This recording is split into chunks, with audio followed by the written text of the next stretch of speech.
Hello readers by eyes and by ears, this is Mari-chan and welcome back to my channel. Today we are continuing with the amazing wait, let me not say that, maybe my reading's not amazing. I just mean QJJ is amazing. We are continuing with the reading of Ballad of Sword and Wine, Volume 2. It is also known as Tang Jiu by Tang Jiu Qing, or T97. So today we are covering chapters 48 through 51. I hope you all enjoy, and let's get started. That evening, Li Jianheng had a nightmare. He dreamed of that rainy night at the Nanling hunting grounds. Branches whipped harshly against his face as he frantically covered his head. The horse he rode galloped wildly onward. Li Jianheng was afraid. He wanted to hang on to the reins, but Chr-yeh suddenly turned, grabbed him by the collar, and tossed him off the horse. Oh no, that's such a horrible part of the memory to dream about. Son, save me! Down in the mud, Li Jianheng pleaded on his knees. Son, we're brothers. Don't leave me here. Amid the flash of lightning and clap of thunder, Chr-yeh's expression was as dark as the storm. Staring him down, he said coldly, "Knock him out. Get him out of here." That's so awful. Li Jianheng watched through snot and tears as Chun-yang approached. He reared back, waving his arms as he shrieked, I'm the Emperor! How can you treat me this way?" His back bumped into something behind him. Whipping his head around, he saw the Xian Emperor stooping to take his wrist. Imperial brother, save me!" The Xian Emperor tightened his grip, fingers digging into Li Jianheng's skin. Coughing blood, he spoke with an icy chill. "He who saves you today can kill you tomorrow. Do you understand?" Pain shot through Li Jianheng's arm, but no matter what he did, he couldn't free his wrist from that grip. The rain turned thicker, sticky. Li Jianheng reached out. His palm came away scarlet with blood. He looked up and saw a head tumbling down from the darkness, landing in the dirt with a thud. With a sudden burst of strength, Li Jianheng tore himself free. He scrambled up from the mud, gasping and trembling, and kicked the human head aside. "I am the Emperor!" he shouted tearfully into the black shadows around him. We are the Son of Heaven. Who wants to kill me, huh?" "Your Majesty," a voice softly called. "Your Majesty." Li Jianheng opened his eyes. He stared blankly at the golden ceiling above him, murmuring, "Who wants to kill me? Who wants to kill me?" The Empress Dowager was dabbing his sweat with a handkerchief. She leaned in to say, "Jianheng, Imperial Mother is here." "Jianheng!" Sorrow washed over Li Jianheng. His mother had died early, and the Guangcheng Emperor had never once looked upon him seriously. He had indulged in play and pleasure all these years, but no one had ever addressed him so intimately. "Imperial Mother." Li Jianheng's voice was thick with sobs. "Mother." The Empress Dowager turned her head slightly, as though to wipe away tears. "You were unconscious all night. I was truly afraid. If anything hurts, you must tell me." Li Jianheng saw she was still wearing her formal robe from the banquet. She must have been at his side the entire night. As he levered himself up to sitting, he could see the gray hair at her temples and the redness at the rims of her eyes. She looked exhausted. Warmth bloomed in his chest. Li Jianheng wiped his eyes and clutched the Empress Dowager's arm. "I'm sorry I have worried, Mother. I'm fine now." Hai Liang-yi had also been keeping watch all night, kneeling outside the curtain. When he heard Li Jianheng's voice, he sagged with relief. Moments later, the palace maids entered to help Li Jianheng wash and dress. The Empress Dowager took the bowl of medicine from them and tasted it herself before feeding it, spoon by spoon, to Li Jianheng. "I still don't trust it." After finishing the bowl, his complexion, though still wan, had improved considerably. He slipped into his boots and walked out to where Hai Liang-yi knelt. Touched, he stepped forward to help him up. "Secretariat Elder, we are well." Liang Yi almost couldn't stand after so long on his knees. Li Jianheng sent him to rest and dismissed the other officials kneeling outside as well. He kept only Kong Qiu, Cun Yu, and Lu Yinye, who had investigated through the night. "What have you found?"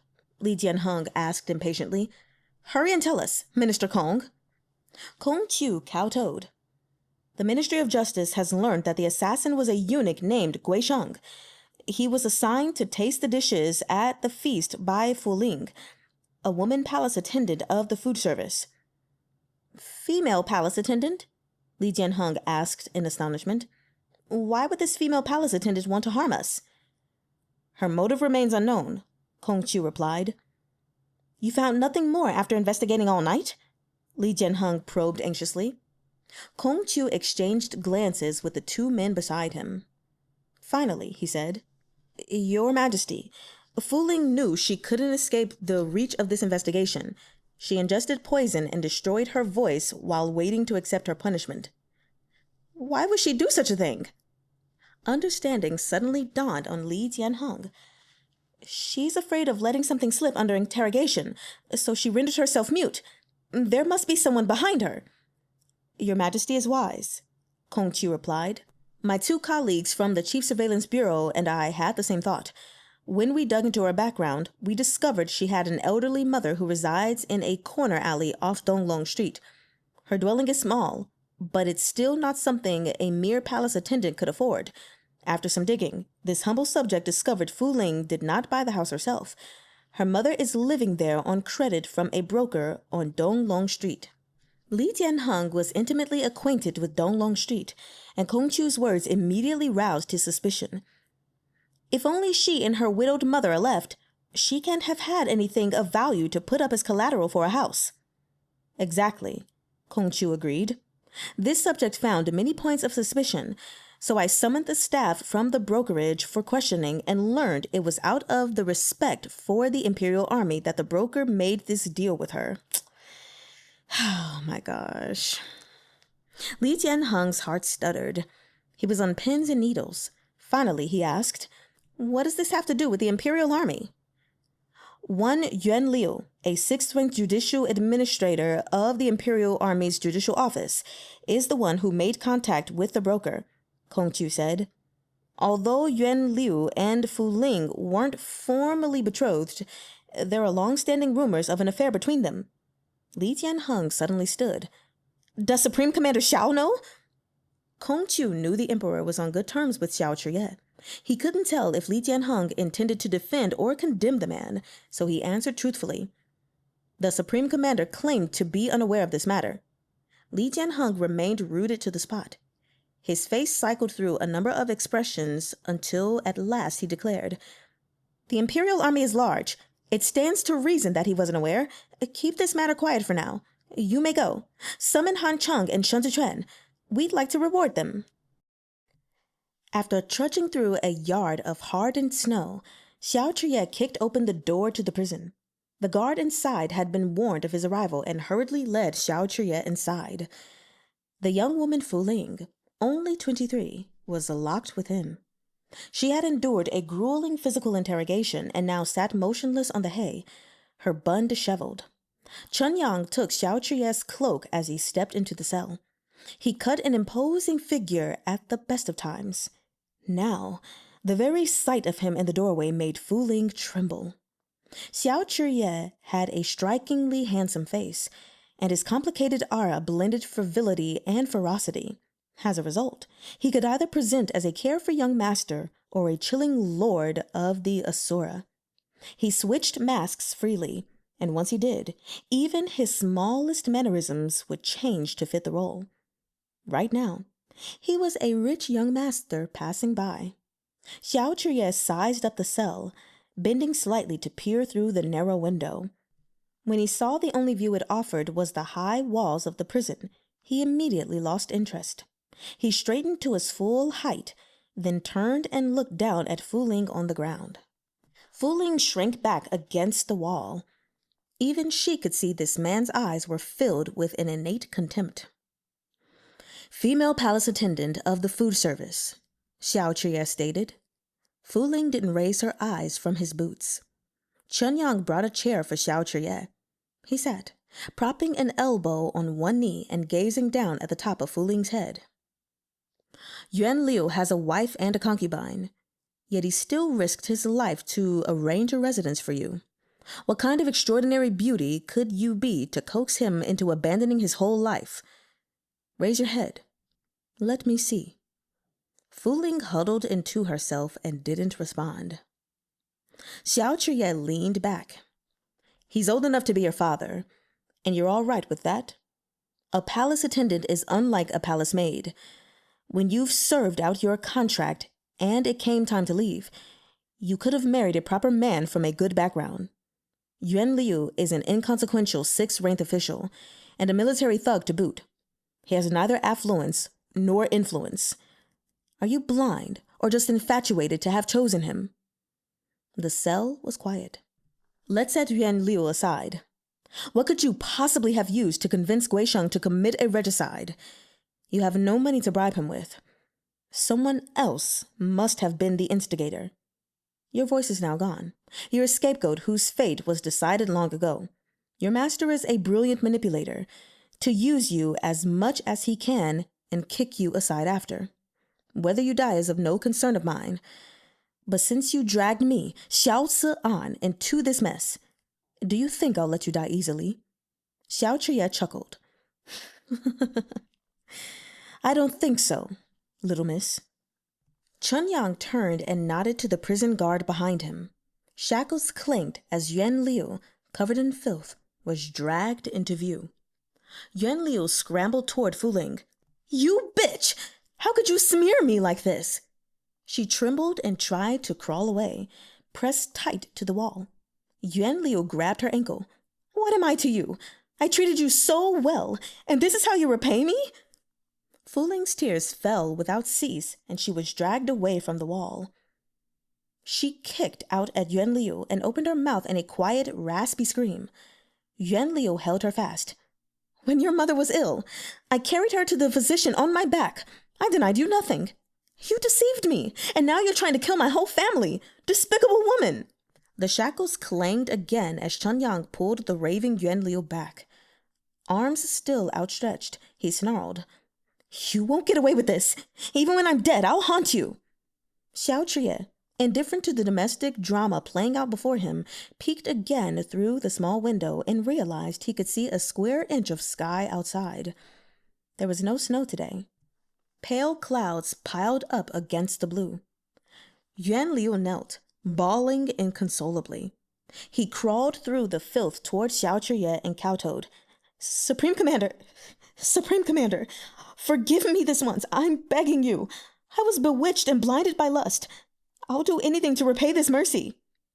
Xiao Chr-yeh looked down at him. I'm not the one who holds your life in my hands. Spare me your begging and go beg her instead. Kowtow to her for the sake of the young and old in your family.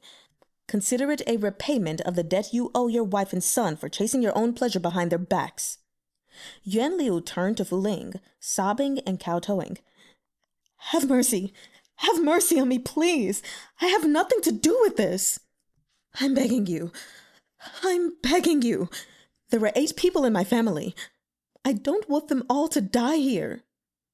Fu Ling wept, but she didn't look at him. Tears streamed down Yuan Liu's dirty cheeks. Consumed by fear, he knocked his forehead against the ground until it bled. Fu Ling, one night as husband and wife is worth 100 days of affection. Not to use in this, okay. Even if we couldn't marry, the sentiments of these years remain. I'm begging you, please don't pin this on me. I'll be your son, your grandson in my next life. Have mercy. I gave that house to your elderly mother as a show of filial respect. How could you? He was sobbing so hard he almost choked. How could you use it to threaten my family's lives? Have you no heart? Fu Ling, looking pained, spoke hoarsely. She turned and kowtowed to Yuan Liu too. Her mouth opened and shut, shaping a silent apology. Yuan Liu shuffled forward on his knees and grasped Fu Ling by the arms. Blood streamed down his forehead as he cried in despair. I don't want your cow toes. I want you to explain. I don't want to die. Fuling, don't ruin me. Xiao Chr-yeh, judging this had gone on long enough, chimed in. Plotting an assassination will not just land you a sentence of decapitation. If you want to die, it's your business, but it will be a pity for your elderly mother to endure the torture of interrogation at her age. Surely you know what kind of place the imperial prison is. If she falls into the hands of the embroidered uniform guard, stripping her skin and pulling out her tendons are not out of the question. Why do I feel like that's a slight at Shun to Tread? Fuling threw her head back and wept.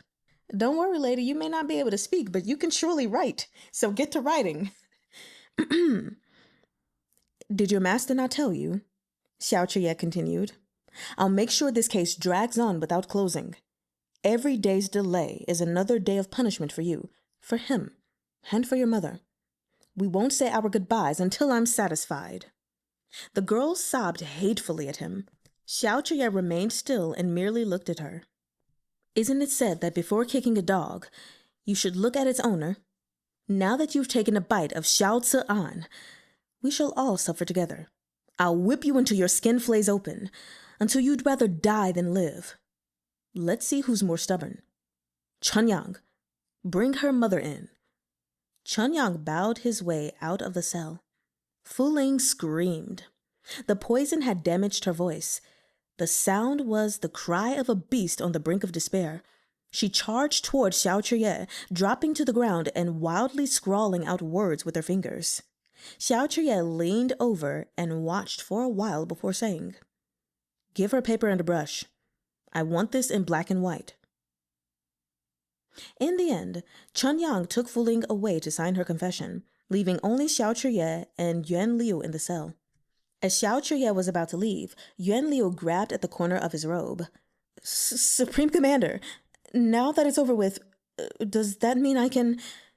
Settling his cloak over his shoulders, Xiao Chr-yeh turned. When did you take up the post of Judicial Administrator? The 3rd year after the Supreme Commander was appointed. Yuan Liu rushed to answer. I see. So you've been following me, Xiao Chr-yeh said.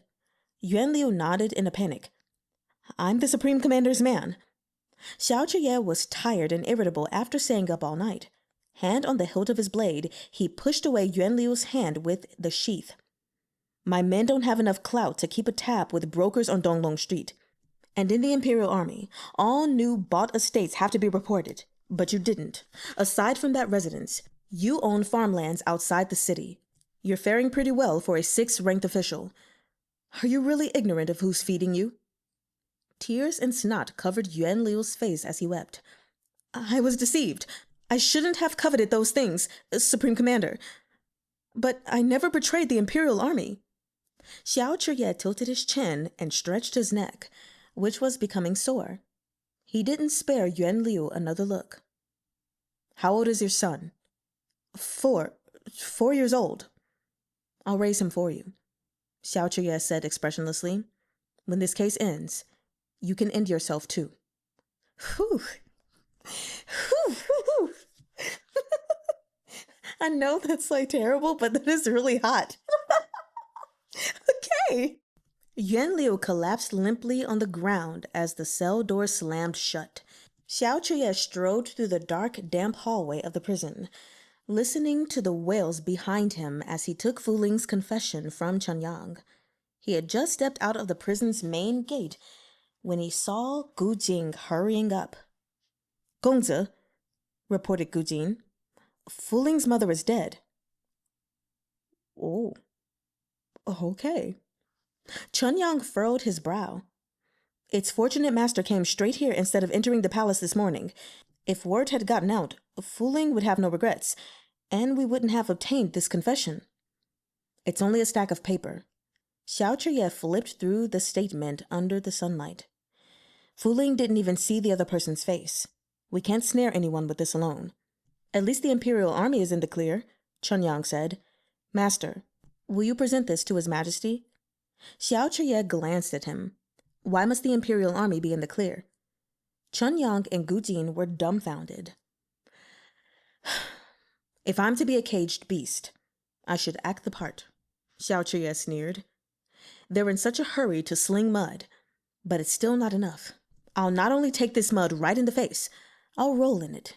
The filthier, the better. Let them vilify me with their newly united front and think themselves accomplished schemers whose hand can cover all the eyes of the world. If they trample the supreme commander of the imperial army underfoot so easily, once His Majesty has a moment to think about it, he will be rightly suspicious and afraid. It's not even been half a year since the Hua clan fell. Whoever seeks to form a new faction now is seeking their death. Chapter 49. Cold Glint. By the time Chr-yeh entered the palace that morning, Shun Zechuan had already had an audience with Li Jianheng in Mingli Hall, where he was conferred the title of 5th-rank judge of the Embroidered Uniform Guard. His wooden authority token was replaced with gold-plated bronze, embossed with the image of a mythical one-horned Xiezhi amidst clouds. One side read Guard, while the other read Emperor's Entourage. Footnote number 8. A mythical one-horned Xiezhi is a legendary creature shaped like a goat or ox with one horn, known for its ability to tell right from wrong, or the guilty from the innocent, and for its habit of charging at and devouring corrupt officials. Oof.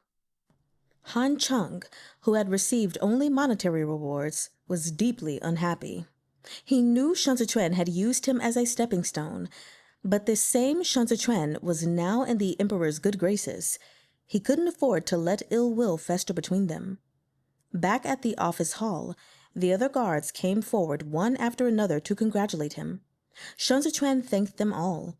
When the men dispersed, Han Chung said, "It's your first time carrying a gold token. There must be some matters you're unsure of." Shun Zechuan assumed a mask of humility. "I'd be very grateful for your Excellency's guidance." Mollified by the flattery, Han Chung went on. "This gold token for guards must be worn at the waist when you're on duty and should be tucked away when you're off the clock. It's customary for those who are part of the Emperor's entourage to retain a post in the 12 offices. You can't behave like you used to. You have to be more prudent. You've carried out assignments in the past, but it's different now. If it's an arrest warrant, don't rush out to make the arrest. You must first head to the Office of Scrutiny for Justice and let the supervising secretary affix his signature. If it's an order that requires you to leave Chudu to investigate the case, before you leave, you must go to the Ministry of Justice and Chief Surveillance Bureau to get their signatures." Shun Zechuan listened humbly. When Han Chung saw he was just as respectful as before his promotion, he couldn't help his urge to mentor this young talent. He continued, "In the past, the Eastern Depot lorded over us. Whenever we saw those eunuchs, we had to bow and pay our respects. But the 24 Yamen is vacant and unattended, and the Eastern Depot is an empty shell of its former self. They should bow to us now. You needn't play nice with the eunuchs. But there is one thing you must remember. Although the Embroidered Uniform Guard takes orders from the Emperor, we still have dealings with the 3 judicial offices. Most of the time, when we travel to outside towns and cities for field work, we go with a censor from the Chief Surveillance Bureau. Everyone's functions and authority may seem separate, but in fact, we all rely on one another. You must maintain a friendly relationship with the 3 judicial offices on your assignments. Never lose your temper at them.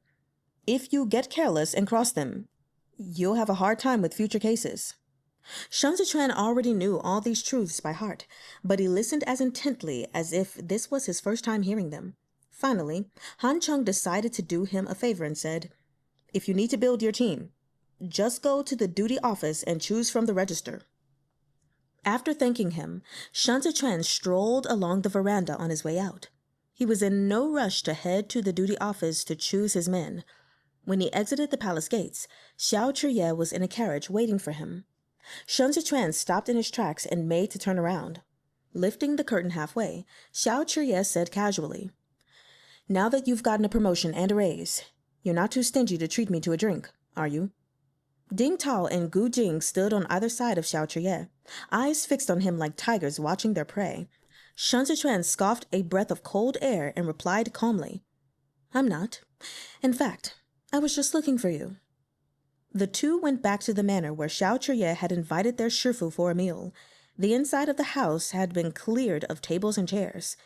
Small screens carved with ornate reliefs had been set up to partition the room into a square, and a low table with curved edges stood in the middle. It was simple yet elegant, a perfect place for a drink and a chat. Both men eased off their coats in the warmth of the room. Xiao dropped cross-legged into his seat, casual and at ease, while Shun Zechuan sat on his heels, upright and proper. Xiao laughed.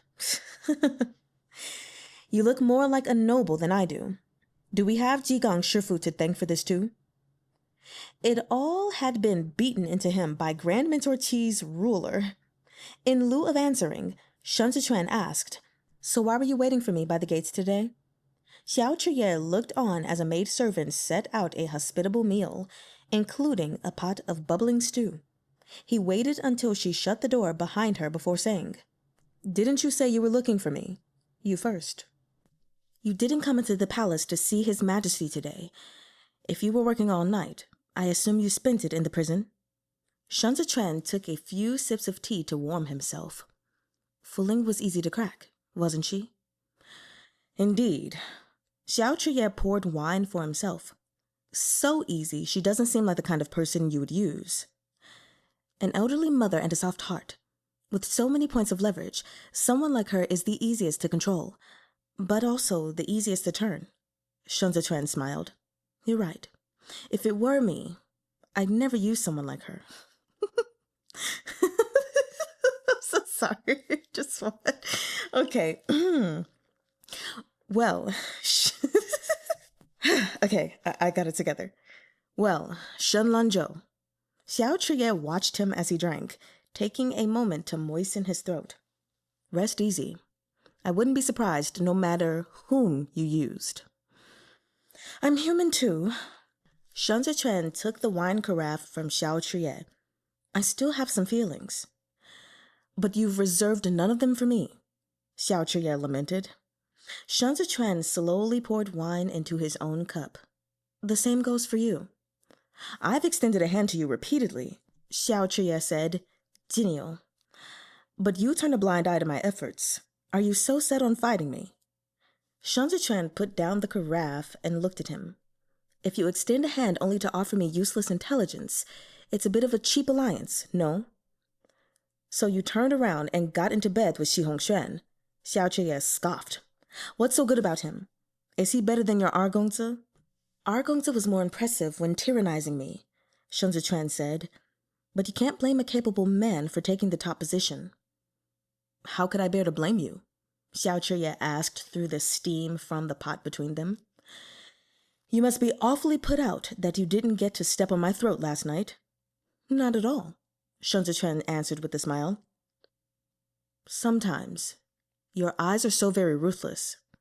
Before he could reply, Chr-yeh continued. But of course, a little ruthlessness lends flavor. Shun Zechuan restrained himself a moment before retorting. Then you certainly have peculiar tastes. Yours aren't bad either. Xiao-yeh's tone was heavy with suggestion. This is the first time I've met someone who enjoys getting bitten. Oh, honey.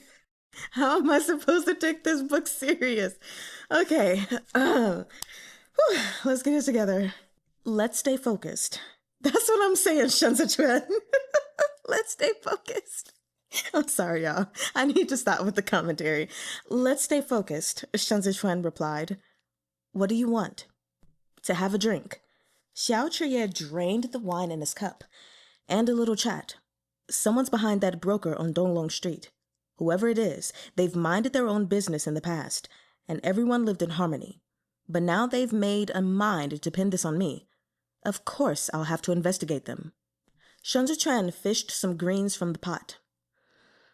How strange that my investigation only led me to Shi Hongshuan. Xiao continued. Last time we were here, you went out of your way to warn me that the 8th grade clans would join forces against me. But then you turned right around and joined them in knocking me down. I thought and thought. Yet I still couldn't figure out your motives. But as soon as I reversed the order of events, I understood. Shun Zechuan ate fish as a cat would, neatly and prettily. Without raising his head, he murmured, "Mm-hmm," to indicate he was listening. Chr-yeh spun the wine cup round on the table. The alliance of the 8 great clans wasn't the first step in your scheme to knock me down. Knocking me down was the first step in your scheme for the alliance. That way, everything made sense. I was never your target. You urged Shi Hongshuan to ally with the other clans, but you also leaked that news to me. You wanted me to react and use my control over the battalions as bait to convince the other clans against working with Shi Hongshuan. A classic strategy. Divide and conquer. It's a trivial matter, using words to sow discord and sabotage a potential alliance of the 8 great clans. The grudges left behind from that fallout are the real prelude to your great undertaking. Shun Zechuan glanced at him. You came up with all this just because you found out Shi Hongshuan has ties to the Donglong Street broker? Traces, like cobwebs, can never be wiped entirely clean, Chr-yeh said. When Zhigu-ANNE was in prison, Shi Hongshuan sold his brother in exchange for an official position. Now that I think about it, that must have been your suggestion too. Otherwise, Shi Hongshuan wouldn't heed your advice so readily. Wiping his fingers with a handkerchief, Shun Zechuan thought for a moment. The one he most readily listens to isn't me. At first I thought you were in a hurry to rise, so it would be easier for you to investigate what happened in Zhongbo. Xiao poured more wine into his cup. Who knew you'd have such a voracious appetite? How does dividing the 8 great clans benefit you? Chudu is surrounded by the 8 cities. Their existence predates the Li emperors. Take Hua Zichan's attempt coup at the hunting grounds. High treason, yet the Empress Dowager managed to emerge unscathed. Are you so deluded you imagine one man's schemes can break them up and oust them from power? Part the mists of Chudu and take a good look beneath. They've stood tall several hundred years. Their tangled roots snake deep into the ground. Shun Zechuan's chopsticks stilled. He straightened his spine as though readying himself for a scholarly debate. He was not angry. In fact, he was very composed. I'll ask you one thing. A pause. Go ahead. All along, the Xiao clan and Hua clan have counterbalanced each other. The Hua clan diminished following the events at the Nanlin hunting grounds, while the Xiao clan's fortunes rose. But have you won? Chr-yeh tightened his grip on the cup. Night had descended outside, but the lamps in the room had yet to be lit. In the faint light from the window, Shun Zechuan's shadow was thin. You're coming to realize it's not just the Hua clan you're up against. Perhaps in the beginning, you could console yourself with the thought that the clans only wanted the battalions. But you have only to look at Zhongbo to understand they want much more. There's no conclusive ruling on the defeat of Zhongbo. Concealed in the shadows, Chr-yeh was briefly silent. How can you be certain they were behind it? A conclusive ruling.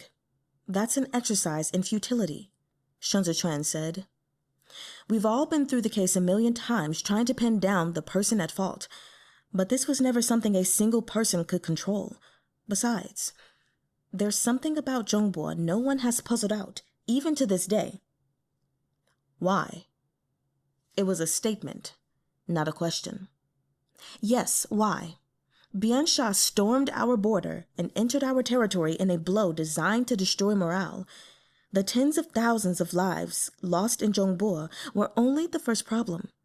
More problems followed, losing tax revenue from the 6 prefectures of Zhongbo in the years after the invasion, resettling the displaced populace, redistributing farmland, rebuilding the ruined cities and towns.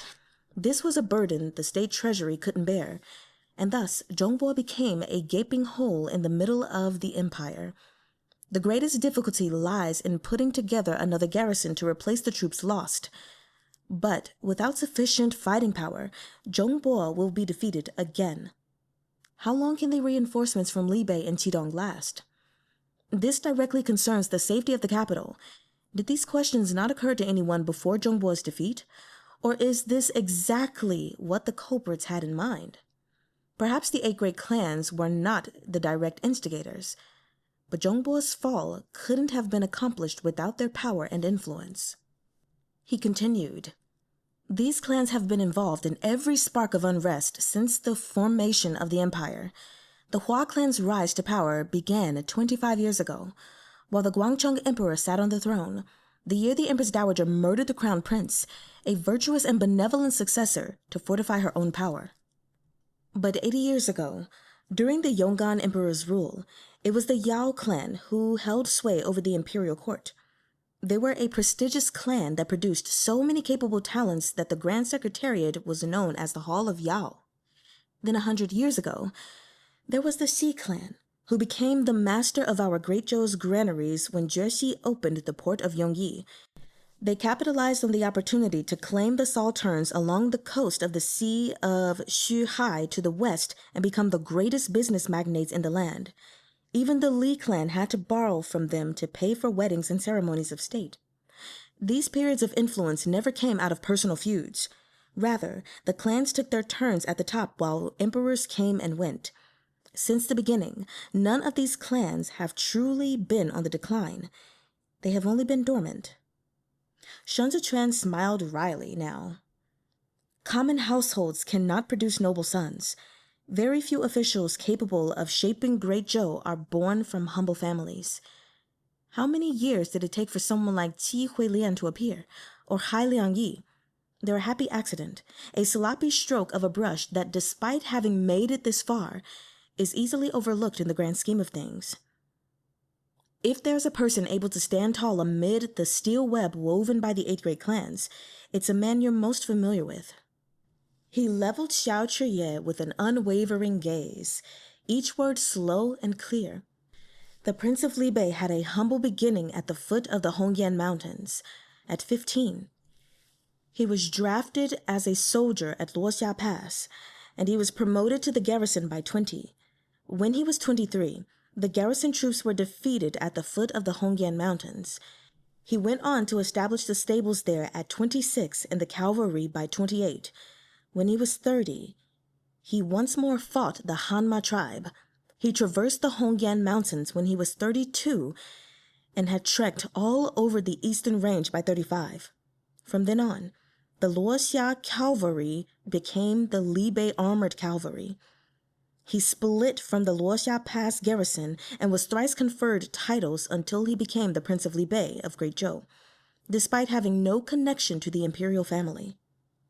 The size of Libei's great commandery was designed, and Great Zhou thus occupied the entire Hongyan mountain range.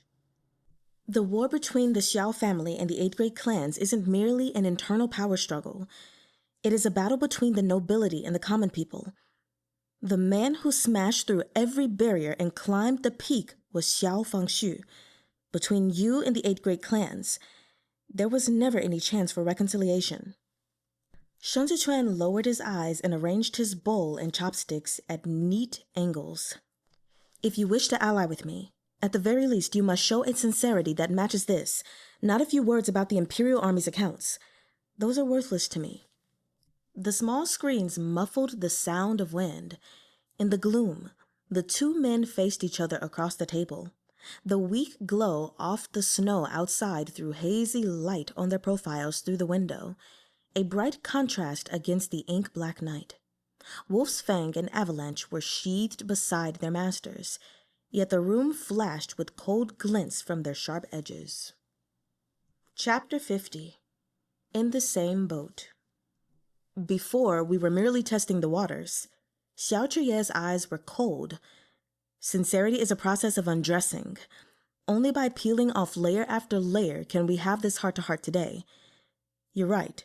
After the incident at the Nanling hunting grounds, I expected Hai Liangyi to enact changes to the Grand Secretariat, yet he continued to put his support behind Xue Xiu Zhou of the 8 great clans and placed him in an important post in the Court of Judicial Review. Even in such a high position, the Secretariat Elder must still bow to the noble clan's power and influence. In these circumstances, the Xiao clan cannot manage alone, much like one log cannot support a whole building. How should one describe these clans? Shun Zechuan pondered a little. When there is no common enemy, they fight amongst themselves. Preventing the bowl of water from overbalancing from too much force on any one side is vastly more difficult than dealing with a single foe. Before the emergence of the Xiao family, the 8 great clans merely traded power internally. The rise of one clan led to the fall of another.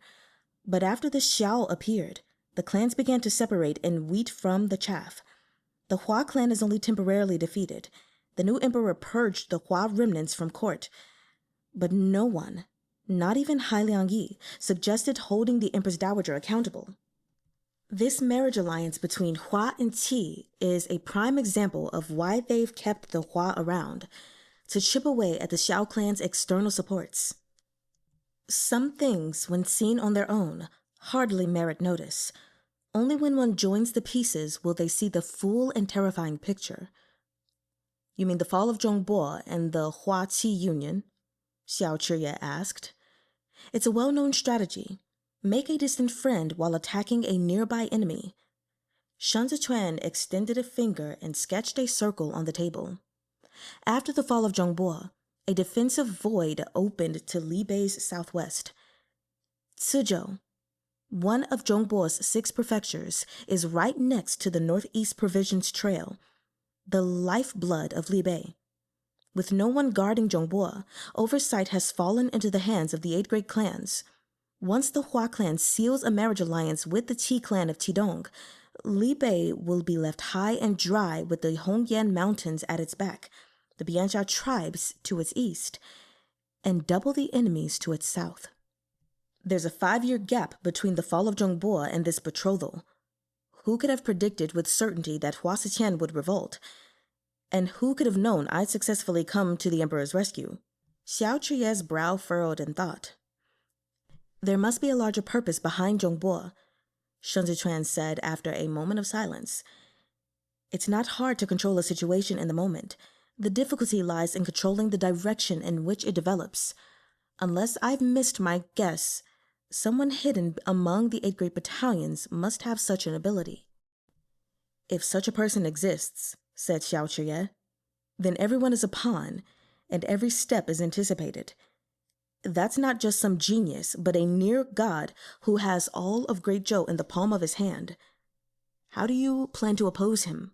Driving a wedge between the 8 great clans today can't sever connections forged through decades of intermarriage. In the face of a mutual enemy, they're inseparable. The turbulence of a tempest is better than a tranquil sea. When the water is muddied, it's difficult to distinguish between friend and foe. Besides, they've never been an impregnable fortress. Shun Zechuan lifted his finger from the circle he'd made. How was Xiao Fengshu able to break through the noble clan's defenses? If this web was so tightly woven, how did Qi Huilian and Hai Liangyi rise to such eminent positions despite their common birth? Shun Zechuan continued. Your father managed to establish the Li Bei armored cavalry's predecessor, the Luoxia cavalry, because the officials at the time, with the then crown prince at the helm, implemented the Yellow Register to record civil and military households. The borderlands recruited soldiers with the incentive of giving those who joined military status that could be passed down through the generations. This also put those households under jurisdiction of the commandery city's military and isolated them from the rule of local administrators, who were largely made up of scions of Chudu's noble clans appointed to post outside the capital. Thus, the Prince of Li Bei was able to consolidate military power and escape the control and surveillance of the local civil officials. Not only that, today's thriving cavalry in Li Bei also has Great Zhou's implementation of the supply farm system to thank. You know better than I how important the military fields are. Why did Lu Guangbai struggle so much more than Xiao Jiming? Because the Bianjuan commandery had no way of implementing military farms. The barren desert produced no food, so Lu Guangbai relied completely on Chudu's military funds and provisions. Allocating 2/3 of its soldiers to farming and 1/3 to military duty might not allow the frontier troops to be fully self-sufficient. But it greatly reduced Li Bei's reliance on military provisions. This made all the difference for the troops stationed at the border. Grand Mentor Qi would feign madness if it allowed him to live. however demeaning that life might be. He was sustained by his unquenchable hatred, but he was also loath to abandon the crack they'd made in the armor of the institution. In his day, the Eastern Palace had dozens of subordinates, all officials from common households handpicked by the Crown Prince himself. Qi Huilian had taken all the accumulated learning of his lifetime and invested it in this imperial son. 5 years ago, when he had shouted, "The die is cast," with his arms raised to the heavens, those words had been tears of blood, his refusal to resign himself to fate. "You encroach into my territory one step at a time and indulge me again and again as I test your limits, all for tonight, to persuade me to climb into the same boat with you." Chr-yeh leaned forward slowly, no trace of warmth in his eyes. "But had I not followed the trail to Shihong and guessed your intent, would you have merely kicked me to the ground and used me as a stepping stone?" "You're a wolf with a keen nose," Shun Zechuan said. "Why do you pretend to be so pitiful? If it were anyone else, you wouldn't have given them the chance to encroach you. You wouldn't even be having this conversation. You and I are the same. Instead of questioning me, why don't you question yourself?" "You're the real asshole," Chr-yeh said. "It's not easy to find like-minded assholes."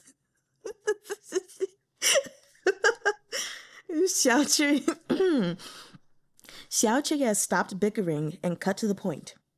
"So you want to borrow my power, but what's in it for me? One needs some guarantee before a treaty is established. We share weal and woe. Your Yao clan is about to be shoved off the game board. Does that not make you anxious, Argongzi?" "Yao Wenyu isn't someone I can use," Chr-yeh said. "There's something you don't understand. The reason the Yao clan is friendly with me isn't some strategic power grab. It's only because Yao Wenyu is... well, if you meet him, you'll understand. He didn't become an official, not because Hailiang Yi couldn't bear to let him, but because he didn't want to. The Yao clan has produced a number of notable ministers in the past. It was only during his father's time that they fell into decline. His grandfather's prestige remains. They're a prominent family, highly respected among the literati, and their reputation among civil officials can't be compared to the likes of Hua Siqian. If Yao Wenyu wanted to, it would be easy enough to stage a comeback, but he would rather be free as a wild crane and leisurely as a drifting cloud. If Shihong truly succeeds in kicking the Yao clan out of the game, Yao Wenyu will be only more carefree and unfettered by worldly concerns. The Yao clan is connected to the Fei clan through marriage. Isn't he Princess Zhao Yue's elder cousin?" Shun Zechuan asked suddenly. "He is." Chr-yeh picked up his chopsticks. "Zhao Yue most likely wants to marry him, but the Hulian Marquis is cowardly. He dances to the Empress Dowager's tune." "Then perhaps you will become relatives." "The betrothal fell through, didn't it?" said Chr-yeh. "You sabotaged my marriage and cost me a beauty. Shouldn't you compensate me?" Shun Zechuan arched a brow. Chr-yeh rinsed his chopsticks in the cold tea and lifted his eyes to Shun Zechuan. "Did you know there's only a 2-word difference between sharing a boat on the same river and sharing a pillow on the same bed? If you ask me, there's no harm in mixing up the words or even actions in the future." Sir. Oh, God. The heat in the room was stifling. Shun Zechuan felt slightly dizzy. Without replying, he turned to open the window. Chr-yeh didn't touch any of the dishes. "I brought you here, let you eat my food, drink my wine, and you weren't even a little suspicious." Shun Zechuan studied Chr-yeh. The caress of the cool wind stirred something parched and hot in him. A thin layer of sweat coated his skin. He had hidden his fair neck within a tightly fastened collar, and the red plum blossoms leaning down from the window complemented his inky hair so that he looked all the more breathtaking. Snow like fine salt fell outside. A scattering drifted in through the window and landed on the back of Shun Zechuan's hand, where it quickly melted. This drop of coolness only heightened the heat gathering in his body. As his attention wandered, certain thoughts started to creep in. He suddenly wanted to undo his clasps. Oh, God. This clause is not part of the treaty, Shun Zechuan said, and I have no need of anyone to warm my bed. Chr-yeh crossed his long legs. Right now, you don't look like the kind of person who has no need. Work and play are separate matters. Now that we're done talking business, we can linger over personal affairs. Were the boys in Ohua Pavilion last time sent by Shi Hongxuan? I heard he only likes girls. Have his tastes changed? Trysts between men have long ceased to be a novelty, Shun Zechuan retorted. I don't know if his tastes have changed. Have our Gongzes? My tastes aren't fixed. Chr-yeh picked up a lock of Shun Zechuan's hair where it fell to his waist. It depends on my mood.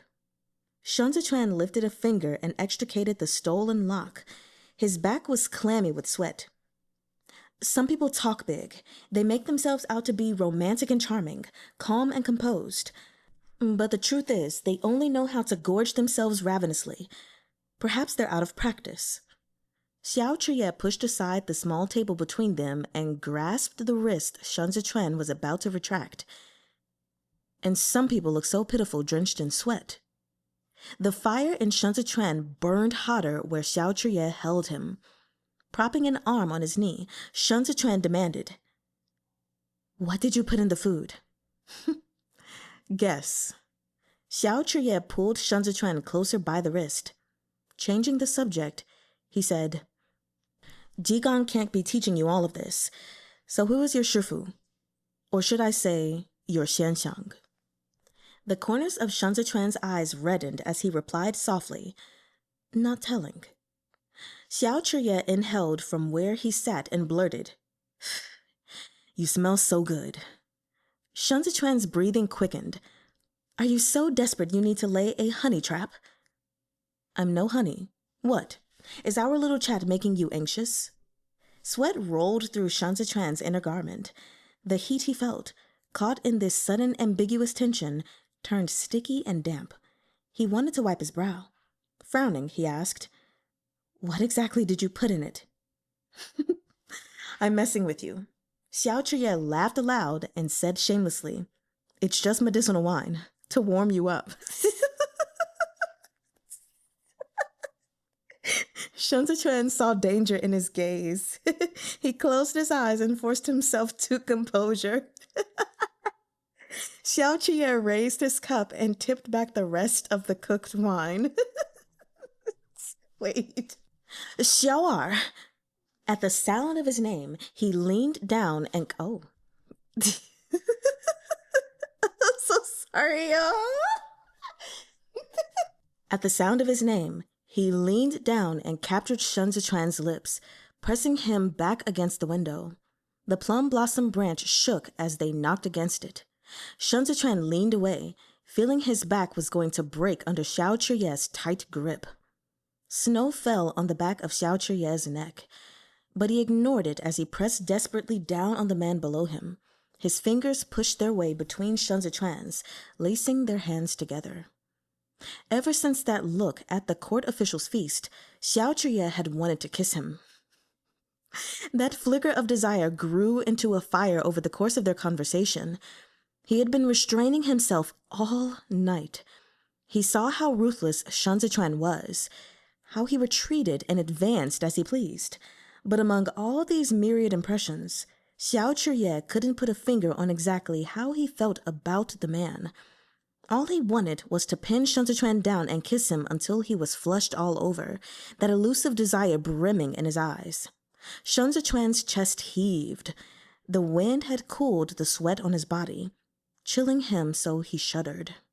His teeth were no barrier to the wine Chr-yeh was passing into his mouth. He choked as it slid down his throat, but Chr-yeh bit the tip of his tongue, preventing him from coughing. Shun Zechuan's eyes watered. Even if the sky were to fall at this moment, Chr-yeh would not release him.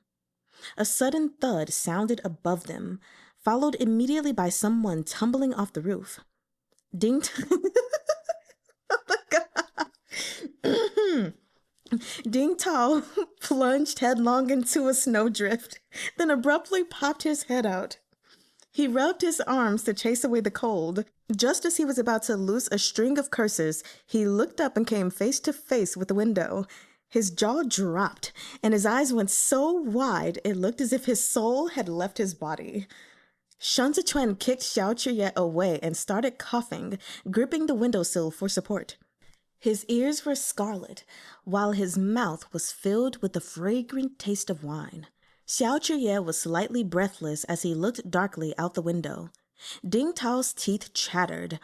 Trembling, he stretched his forefinger and pointed upward as he whispered, Sorry, Gongzi. Above him, Xiao Tianya and Gu Jin held their breath, looking on with rapt attention as they wisely pretended not to exist. Before Chr-yeh could say a word, Ding Tao fled. Shimmying swiftly up a tree, he made his way back onto the roof and vanished, leaving the two of them alone together. Chapter 51. Marshal.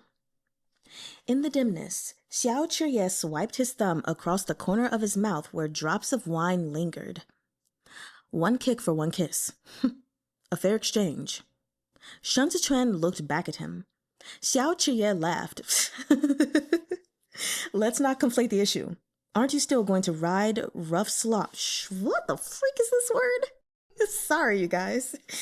Aren't you still going to ride roughshod over me in public in the future? Bruh, this is not a footnote, but roughshod as an adjective can mean domineering, bullying, brutal. Okay. Go ahead and step on me, Lanzhou. I can't. I'll demand each debt paid with full interest. I give up. I need a break. All right, so we are just going to try that whole thing again, okay? Bet. Here we go. Chr-yeh laughed. Let's not conflate the issues. Aren't you still going to ride roughshod over me in public in the future? Then go ahead and step on me, Lanzhou. I'll demand each debt paid in full with interest. Running his tongue over the spot where he'd been bitten, Shun Zechuan said, You won't have a chance like this every time. Chr-yeh took a step closer, shrouding Shun Zechuan in his own shadow. And you won't be able to run every time. He extended his hand to pluck a red plum blossom from the branch nearest Shun Zechuan. He crushed it between his fingers and slid the bright red petals into his mouth. Shun Zechuan, under his gaze, had the uncanny sensation that he was that plum blossom. In his mental evaluation of Chr-yeh, he quietly added, tenacious, below, keen sense of smell. Shun Zechuan had once thought desire would overpower Chr-yeh and send him back in defeat. This behavior was beyond his expectations. Chr-yeh's arrogance meant that he only ever charged forward, never back. Every retreat or concession was merely a smokescreen while he considered his next plan of action. He was a profoundly dangerous threat, a force of nature. Above him, Chr-yeh turned his head to call out, Light the lamps. Within moments, maidservants entered. Silently, they moved the small screens out, cleared away the dishes, spread a mat over the rug, and swapped the narrow dining table for a large square tea table. When they had finished, Chunyang removed his shoes and entered. He placed the Imperial Army's records of military affairs and register of names on the table, then took the pot from the maidservant and knelt off to the side to brew the tea. Thus observed, by the time both men took their seats again, they had resumed the roles of upright gentlemen. Shun Zechuan had sobered somewhat. The chill wind had shaken him free of his tipsiness. Only a light wash of pink clung to his cheeks, warm in the dim lamplight. Not even Chunyang dared look at him straight on, as if afraid his gaze would be an affront to both of them. Chunyang busied himself with the tea. No wonder Tantai Hu was worried, he thought. Shun Lanzhou is clearly a ruinous beauty capable of bringing a nation to its knees and raining doom upon the people. What's more, his face comes with a fiery temperament. Anyone familiar with Master, even a little, would be afraid. What was Chr-yeh most fond of? Why, horse taming and falconry, of course. While conditioning a falcon, Chr-yeh wouldn't sleep when the falcon was awake. The harder an animal was to tame, the more he focused and the more he favored it. When they had fought the Bianxia horsemen back then, Chr-yeh had been able to lie in wait so long precisely because he adored this process of taming and torment. He had inherited from Xiao Fangshu that rare and all-consuming desire to subjugate, to conquer. This was the biggest difference between him and Xiao Jiming. Chunyang presented the tea with a slight bow. If my lord has any instructions, please call for me. With that, he rose and retreated, slipping back into his boots to stand guard outside the door. Gujing stuck his head down over the eaves and tossed a wineskin to Chunyang, then shot him an inquiring glance. Chunyang exhaled a slow breath. It's fine. Master knows what he's doing. Up on the roof, Ding Tao was still clutching his head and muttering, Am I going to die? Going to die. Going to die. Doesn't look good. Xiao Tianya brushed away enough snow to pull out his pipe and laughed. On this day next year, Gugu will remember to burn paper offerings for you. Ding Tao was on the verge of tears. Grabbing his hair, he glared at them and snapped, It's all your fault. If it wasn't for the two of you fighting, I wouldn't have tried to break up the fight, and I wouldn't have fallen off. If I hadn't fallen, then I wouldn't be doomed to die. I hate you both. Xiao Tianya became totally absorbed in his flint and tinder, while Gu Jin sat with arms folded and dozed off. Ding Tao fished out his book and wrote furiously, cursing them both as the world's greatest bastards. He paused only to wipe the tears at the corners of his eyes, before continuing to scratch down his vengeful thoughts as they gushed forth like spring water. The two in the room were left with their fresh pot of tea. Back to business, Xiao Chr-yeh said. You suspect there's someone in Chidu capable of manipulating all of the 8 great clans. Now that I think about it, I don't believe it's possible. The heat from the medicinal wine had burned Shun Zichuan's throat to smoking. Now, after several cups of tea, it was less difficult to speak. You don't believe it's possible because the execution of such a plan would be too difficult. Exactly, Xiao Chr-yeh replied. Setting aside everyone else, the Empress Dowager would never deign to subjugate herself to another's plans. What if she wasn't aware of it herself? Shun Zichuan asked. Sometimes, you don't need to give orders to manipulate the situation. A single piece, the single push of a finger, can set the whole board in motion. From there, one can change many things. You have to first prove the existence of this mastermind. Xiao Chr-yeh eyed him. You look like you're quite warm. Shun Zichuan lifted a hand to unfasten the clasp at his throat. His collar fell away to reveal his smooth neck in the gaps between his fingers, stopping at the top of his collarbone. Tiny beads of sweat slid along the contours of his neck into that depression, dampening his fingertips. Shi Hongxuan's hand in this case is conspicuous, but he still has an important role to play. Without him, there's no way to confirm this person exists. You can't take him off the board just yet. Shun Zichuan paused. You couldn't take him down with what you have, anyway. He never once showed himself during this whole assassination case. Fu Ling's confession only proves she was coerced. The most likely suspect right now is you. Pinning it on me was your idea. Xiao Chr-yeh watched a bead of sweat slip down Shun Zichuan's collar and disappear. You are an official in the Emperor's inner circle, deeply favored by His Majesty.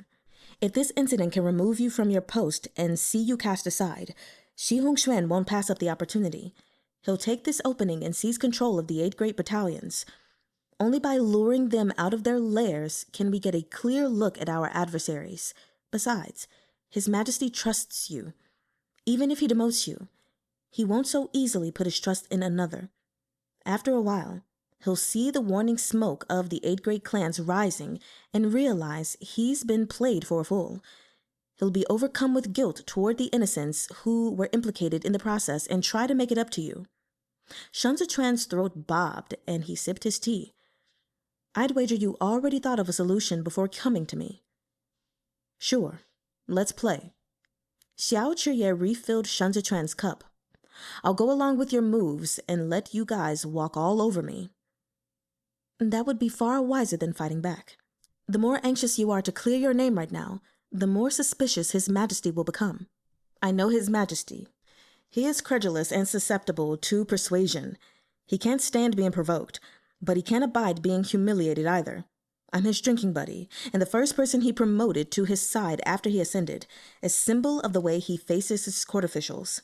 Trapped on all sides, I've become livestock in his hands, and he keeps me pinned up. In his eyes, I have no one to rely on and secured this position solely with his support. If someone were to knock me down, it would be a blow to him too. The Hua faction is a sore spot and a source of great anxiety. The reason he allows Hai Liang-yi and no other to make decisions regarding government affairs is because he knows Hai Liang-yi won't form cliques and factions. We can't afford to let this opportunity slip. Teacup in hand, Shen Zechuan considered a moment. This time, we must force Xi Hongxuan to take action. I'll remind you of one thing. Chr-yeh put an elbow on the table and beckoned Shen Zechuan closer. Shen Zechuan set down his cup and leaned in. If you can't hold your liquor, don't go drinking with others, Chr-yeh whispered. Not every asshole has Argong's level of willpower and can remain an honorable, well-behaved gentleman before you.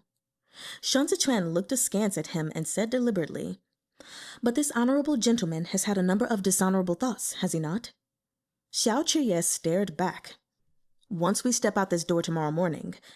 Oh, tomorrow morning? So he's staying all night? I'm so sorry. This series really just be provoking me. Okay. Once we step out of this door tomorrow morning, you and I will be mortal enemies. Enemies know best the regard their adversary is due. Is it not fitting for me to think of you? I don't think of you, Shen Zechuan said.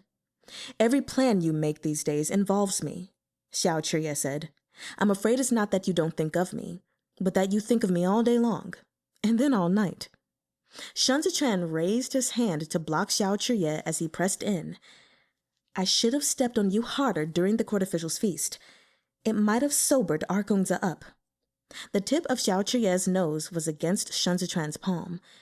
He stared at Shen Zechuan over the line of his fingers and said wickedly, How callous, Lanzhou. You tease me every possible way before betting me. Yet now that you've had me, you set up every possible wall. Heartless cad. Fickle man. Under his gaze, Shen Zechuan averted his eyes. Xiao, you've had too much to drink tonight, Xiao suddenly drew back. During morning court tomorrow, some will undoubtedly raise questions and attempt to assign blame. Kong Qiu will present Fu Ling's confession statement, such as it is. The Chief Surveillance Bureau will have no choice but to hold me accountable for negligence and supervision. Shen Zechuan's palm was empty now. You need to back down, but you can't make it too obvious. Once I'm enduring the siege of verbal and written condemnations, it'll fall to His Majesty to decide my punishment. At best, your salary will be suspended for a few months. At worst, your authority token will be revoked while you reflect on your mistake. The heir of Li Bei is still in Chudu. Everyone has to show him respect. They can't deal too harshly with you. Daga's time in Chudu is brief. Xiao paused. Once I'm in disgrace, there will be no one to stop the marriage between Hua Xiangyi and Qi Shiyu. That union will take time. Shen Zechuan thought a moment. Qi Juyin is Grand Marshal of Qidong's 5 commanderies. Perhaps we can start with her. Xiao remembered something. I have an idea. What? The Ministry of Rights holds past marriage records of the Hua clan. I'll get someone to polish them up a little, then give Qi Juyin a copy. She won't accept Hua Xiangyi easily after that. It's not taboo for distant relatives to marry in Great Zhou. Even marriage between cousins is acceptable, said Shen Zechuan. Would Marshal Qi be so bothered by this? She would, Xiao answered firmly. Qi Shiyu is a lecher.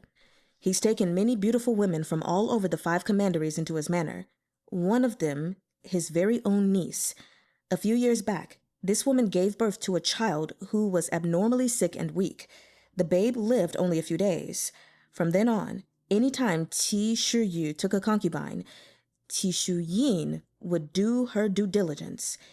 If she had even the slightest blood connection, even a distant relative, Qi forbade the union.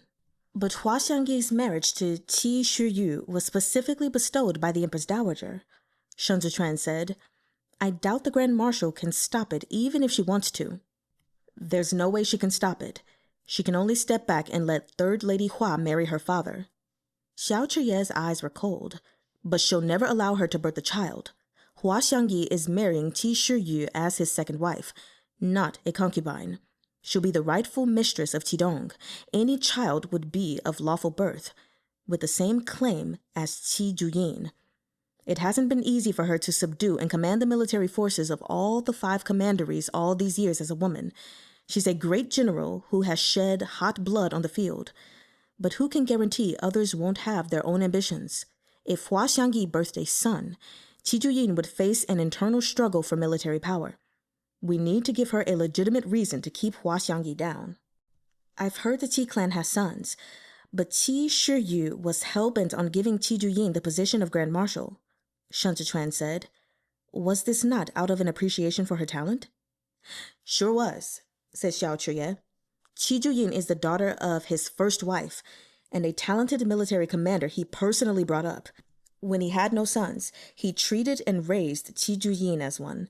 Later on, when he did, none of the boys could compare to her.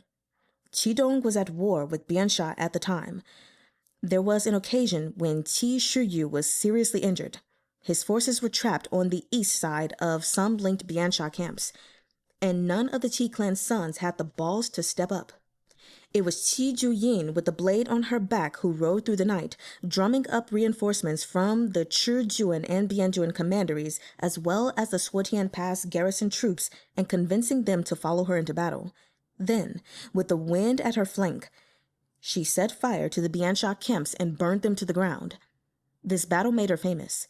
She's called Windstorm through the scorching plains precisely because of how she rode ahead of her soldiers in that battle, drew her sword, braved the fire, and carried Qi Shiyu out on her back. Qi Shiyu had hesitated before, but after that incident, he handed over the commander's seal and granted all the military troops of the 5 commanderies to Qi Jiu. The conferment of the rank of Grand Marshal requires approval of the capital, Shen said. It's no easy feat. Xiao Chr-yeh smiled, touching the ring on his thumb. Yet the Guangcheng emperor was not the one who conferred the title on her. Shen cocked his head. A question. Back then, when news of Qi Shiyu's plans spread back to Chengdu, they were roundly denounced on all sides. Because Qi Jiu is a woman, the Ministry of War questioned whether her military exploits were fabricated.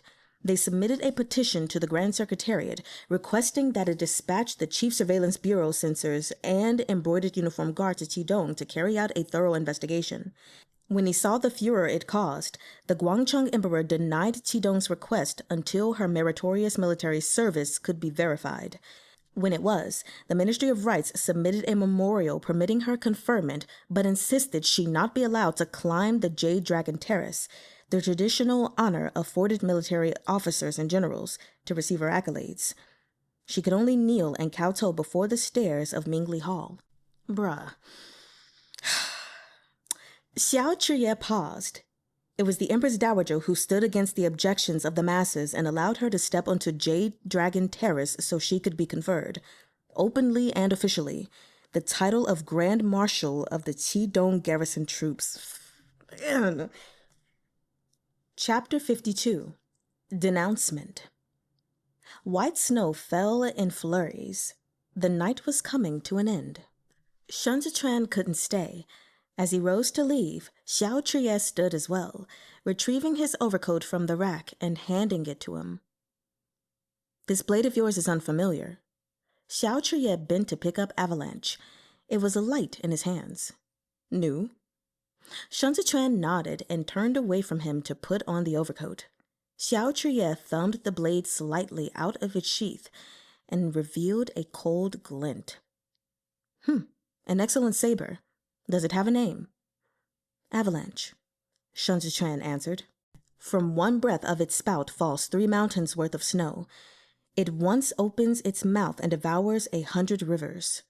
Footnote number 9 from Gufeng 33 by Li Bai, a poem about the Quinpeng, a massive fish in the North Sea, body as long as 1,000 li.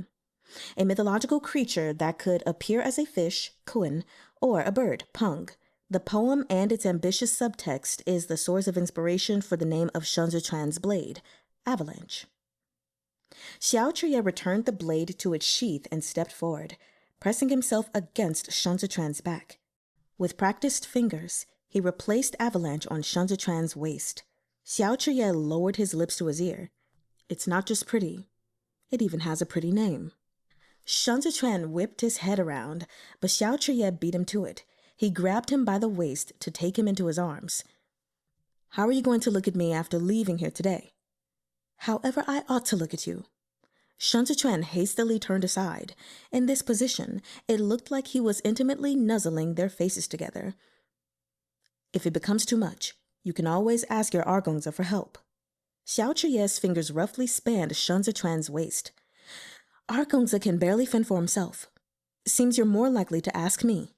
Chr-yeh released him. You're much thinner than last time. I'd bet you're still taking some decoction that conceals your physique. What?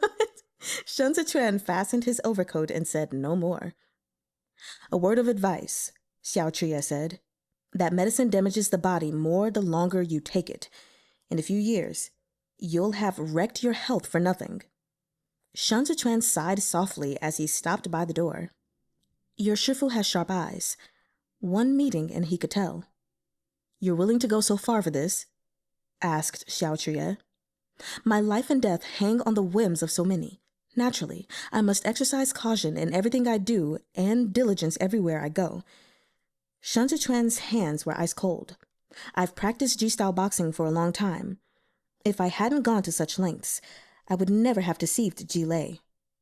Ji-lei is dead, Chr-yeh said. The faint scent of wine lingered on Shen Zechuan's body. I've stopped the medicine. After seeing Shen Zechuan off, Chr-yeh stood in the blizzard, recalling Zuo Tianqiu's words. This type of medicine comes from the East. It allows a person to fake illness and pull the wool over the eyes of others. Taking it once or twice is harmless, but long-term consumption comes with serious consequences. It's both medicine and poison. The effect is negligible in the short term, but eventually you pay the price. The price? Zuo Tianqiu had fixed his gaze on the teacup in his hand.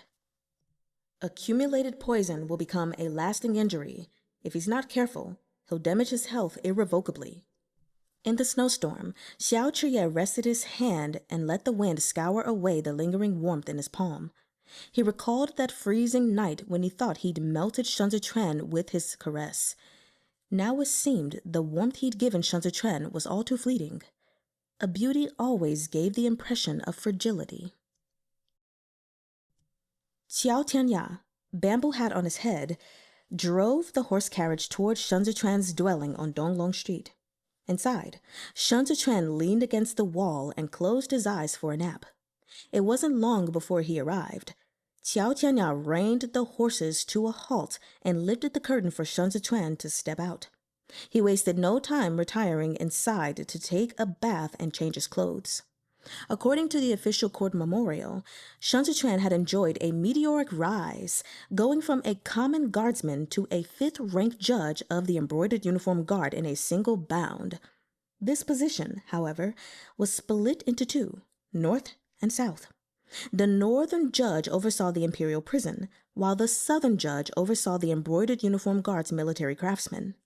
Li Jianheng had uplifted him to the important position of northern judge with the intent to make full use of his talents, but the civil officials of the Grand Secretariat had their own misgivings.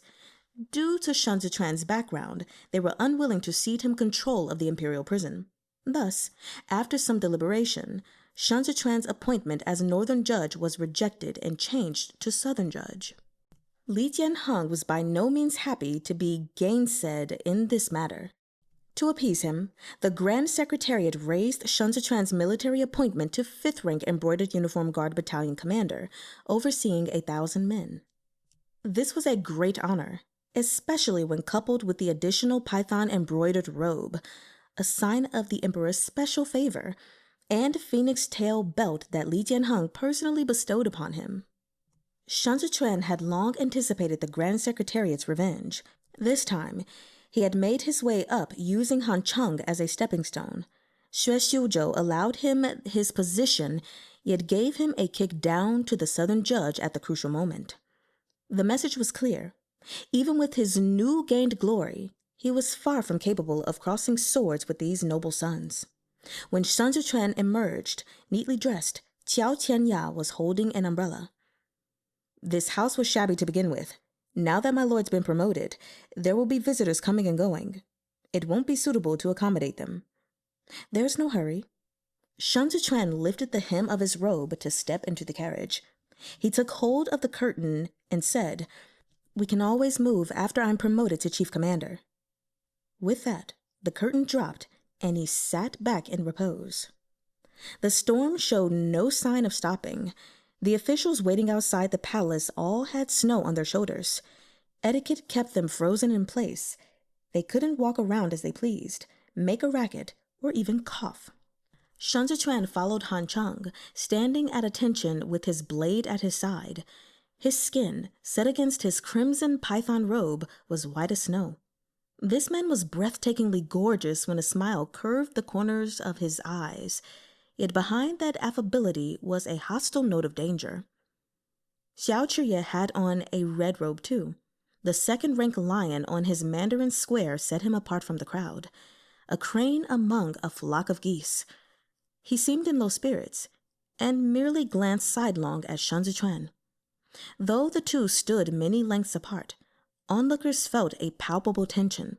Even Hailiang Yi turned to glance at them. The civil officials exchanged looks, coming to a tacit understanding. "Let's go," Han Cheng said in a hushed tone. When the palace doors opened, eunuchs from the Directorate of Ceremonial Affairs and major ministers of the Grand Secretariat should have been first to enter, but now the Directorate of Ceremonial Affairs, previously the domain of Panzhu Gui, had been purged. Only the important ministers of the Grand Secretariat, led by Hailiang Yi, stepped forward. Han Cheng followed next, leading Shan Zichuan up the stairs to take his position at the lower left side of the throne. Li Jianheng planted his hands on his knees. "It has been 2 nights since the assassination incident. Does the Ministry of Justice have any progress to report?" The Minister of Justice, Kong Qiu, stepped forward with a bow.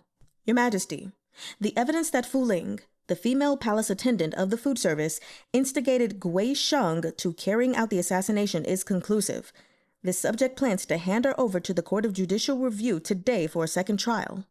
For some reason, Li Jianheng darted a glance at Chr-yeh before turning back to ask, "Why did she do it? Have you gotten to the bottom of this?"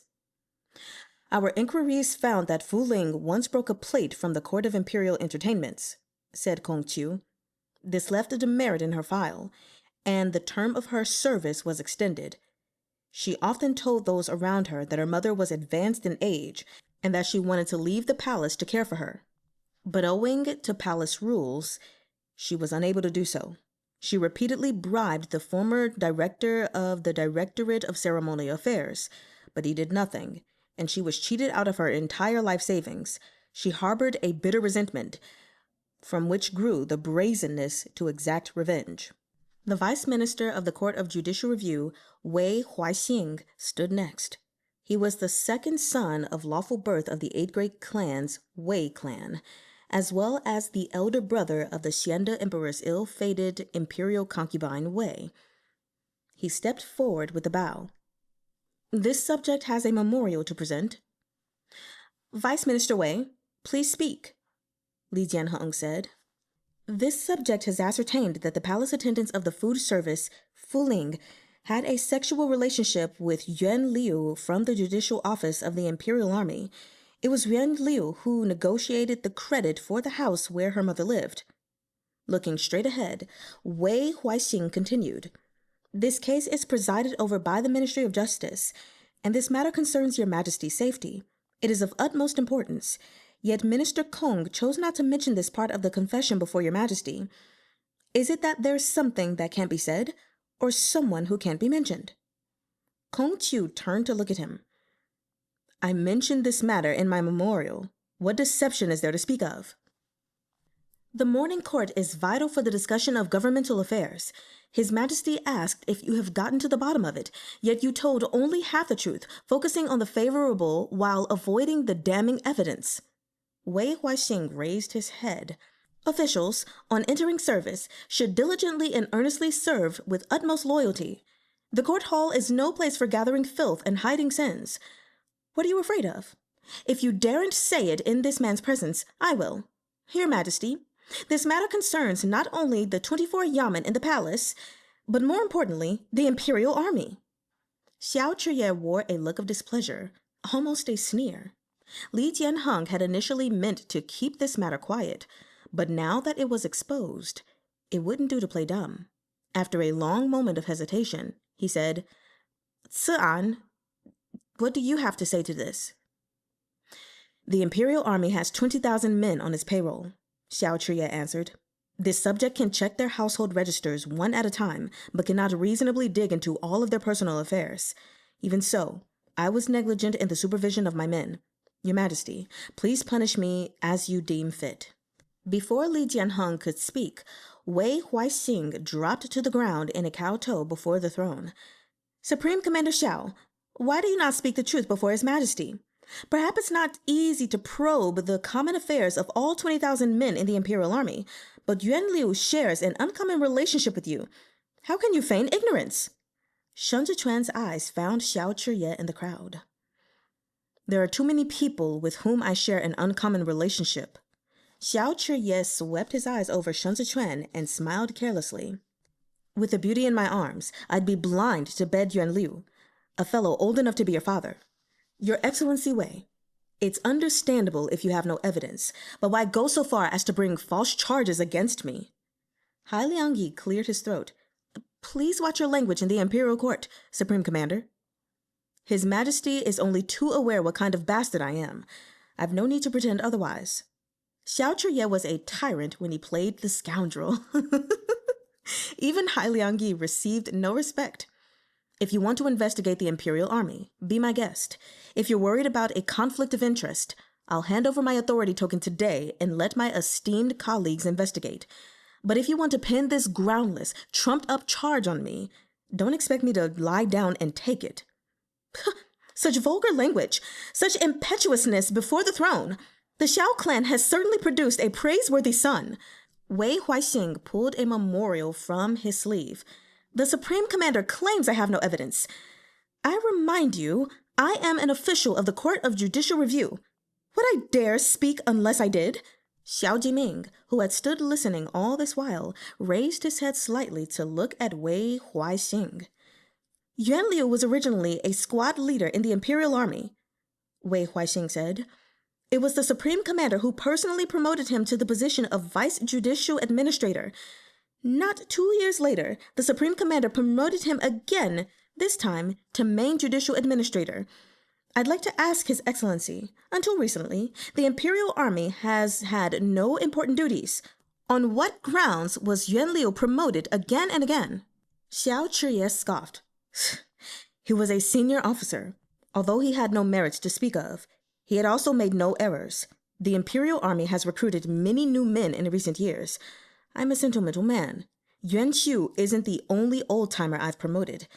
Would Your Excellency Wei like to list them all out as well and count them among my personal affairs? Is it not true that in recent years the Supreme Commander's word is law in the Imperial Army? Wei Huaixing said deliberately. I suspect each of these veterans pledged allegiance to the Xiao clan, not to His Majesty. His words were laced with insidious meaning. Though directed at Chr-yeh, they were designed to implicate Xiao Jiming. As expected, Chr-yeh lost his temper. Keep to the topic at hand. Stop fucking bringing in the Xiao clan every other sentence. I, Xiao Z-choo-ANNE, followed His Majesty to where I am now. I'm not like Lord Wei, born to a noble family with a silver spoon in my mouth and the path to court smoothly paved for me. Wei Huaixing had been waiting for Chr-yeh to blow up before opening the memorial. The Supreme Commander went drinking with his men before the New Year. During the feast, Yuan Liu gifted you a large sum of money. Does the Supreme Commander admit to this? Even Li Jianheng was stunned to hear it. He clenched his fist and said nothing. I have never gone drinking with Yuan Liu, said Xiao Chr-yeh. The courtesans of Xiangyuan Villa on Donglong Street will attest to it. That night, Yuan Liu spent a large sum on the feast to entertain the Supreme Commander. The Supreme Commander had much to drink, and Yuan Liu gifted you a basket of solid gold peaches, Wei Huaixing said. Does the Supreme Commander still deny it? Let me ask you, Xiao Chr-yeh replied. As a puny 6th-ranked official, where on earth would you even get solid gold peaches to gift me? That's something to ask the Supreme Commander. Wei Huaixing went in for the killing blow. When Yuan Liu obtained the house on credit for Fuling, he also purchased 3 houses facing Donglong Street. I have ascertained that he acted on the Supreme Commander's written instructions to do so. In the past 5 years, the Imperial Army first carried out repairs on its barracks, then expanded the drill grounds at Mount Feng. Where did the money come from? Isn't it true that the Supreme Commander used his position to extort these funds from the broker? Yuan Liu was the one who handled this matter for you. And now that Yuan Liu is found to have instigated Fu Ling in the assassination of His Majesty, you dare say it has nothing to do with you? Xiao Chr-yeh didn't answer. Fu Lingye, the right censor-in-chief of the Chief Surveillance Bureau, stepped forward. This subject, too, has a memorial to submit. Li Jianheng's fingertips were trembling violently. Speak. This subject also brings charges against the Supreme Commander of the Imperial Army, Fu Lingye said. According to law, before the joint trial by the 3 judicial offices concluded, no authorized person is allowed to visit major criminals without His Majesty's imperial edict. Yet the Supreme Commander acted on his own initiative and went to the prison yesterday, but made no report of it afterward. Xiao Chr-yeh's expression grew colder still. The moment the Supreme Commander left the prison, Fu Ling's mother died. Fu Lingye kowtowed. As for what happened in between, I'd like to ask the Supreme Commander for a clear account in His Majesty's presence. You two are quite in sync, Xiao Chr-yeh remarked. What a stunning coincidence. Don't dodge the question, Supreme Commander, said Wei Huaixing coldly. I'd advise you to explain yourself. He who wants to incriminate a man will always find some charge to throw at him. Xiao Chr-yeh appeared to be cornered. He was silent a moment, then said to Li Jianheng, I've never done any of the things they're accusing me of. I will leave the judgment to Your Majesty. In such a tense, anxious atmosphere, Li Jianheng's fingers clenched his knees until they were soaked with sweat. He looked back at Xiao Chr-yeh, then blurted out, How do you explain these written instructions? Xiao Chr-yeh lowered his eyes to the floor and said with what might have been a smile, This subject has never written such a thing. Li Jianheng shot up. He took a few agitated steps forward and demanded, Let us see it. Wei Huaixing handed over the papers. Li Jianheng flipped through them for a moment and suddenly began to tremble. His lips quivered. Is this not your handwriting? Ci-an? Xiao Chr-yeh reasserted resolute. This subject has never written such a thing. Li Jianheng clutched the paper in horror, then threw it away as if burned. On the edge of losing control, he cried out, Then, that Yuan Liu, is he your man or not? Xiao Chr-yeh raised his eyes to look at him. Li Jianheng clutched the armrests. Fear rose in him. He recalled the coldness and indifference with which Xiao Chr-yeh had abandoned him at the hunting grounds, and a pit of disgust opened within him. As if warding off some terrifying beast, he raised his hand and cried with all his might, Strip him of his authority token! Xiao Chr-yeh began, This subject, if he dares disobey, we can detain him right here according to law. Wei Huaixing barked. Xiao Chr-yeh whipped around and stared at Wei Huaixing before turning back to Li Jianheng. He said coolly, I, Xiao Ci-an, may be detained, but not without a credible allegation. Li Jianheng felt he had misplaced his trust. Caught in the crossfire, he was already inclined to believe the others. Now, Xiao Chr-yeh's insolent manner fanned the flames of his fury sky high. He snapped, Kneel! We will revoke your authority token today. Xiao Chr-yeh made no move. Li Jianheng could no longer contain his rage.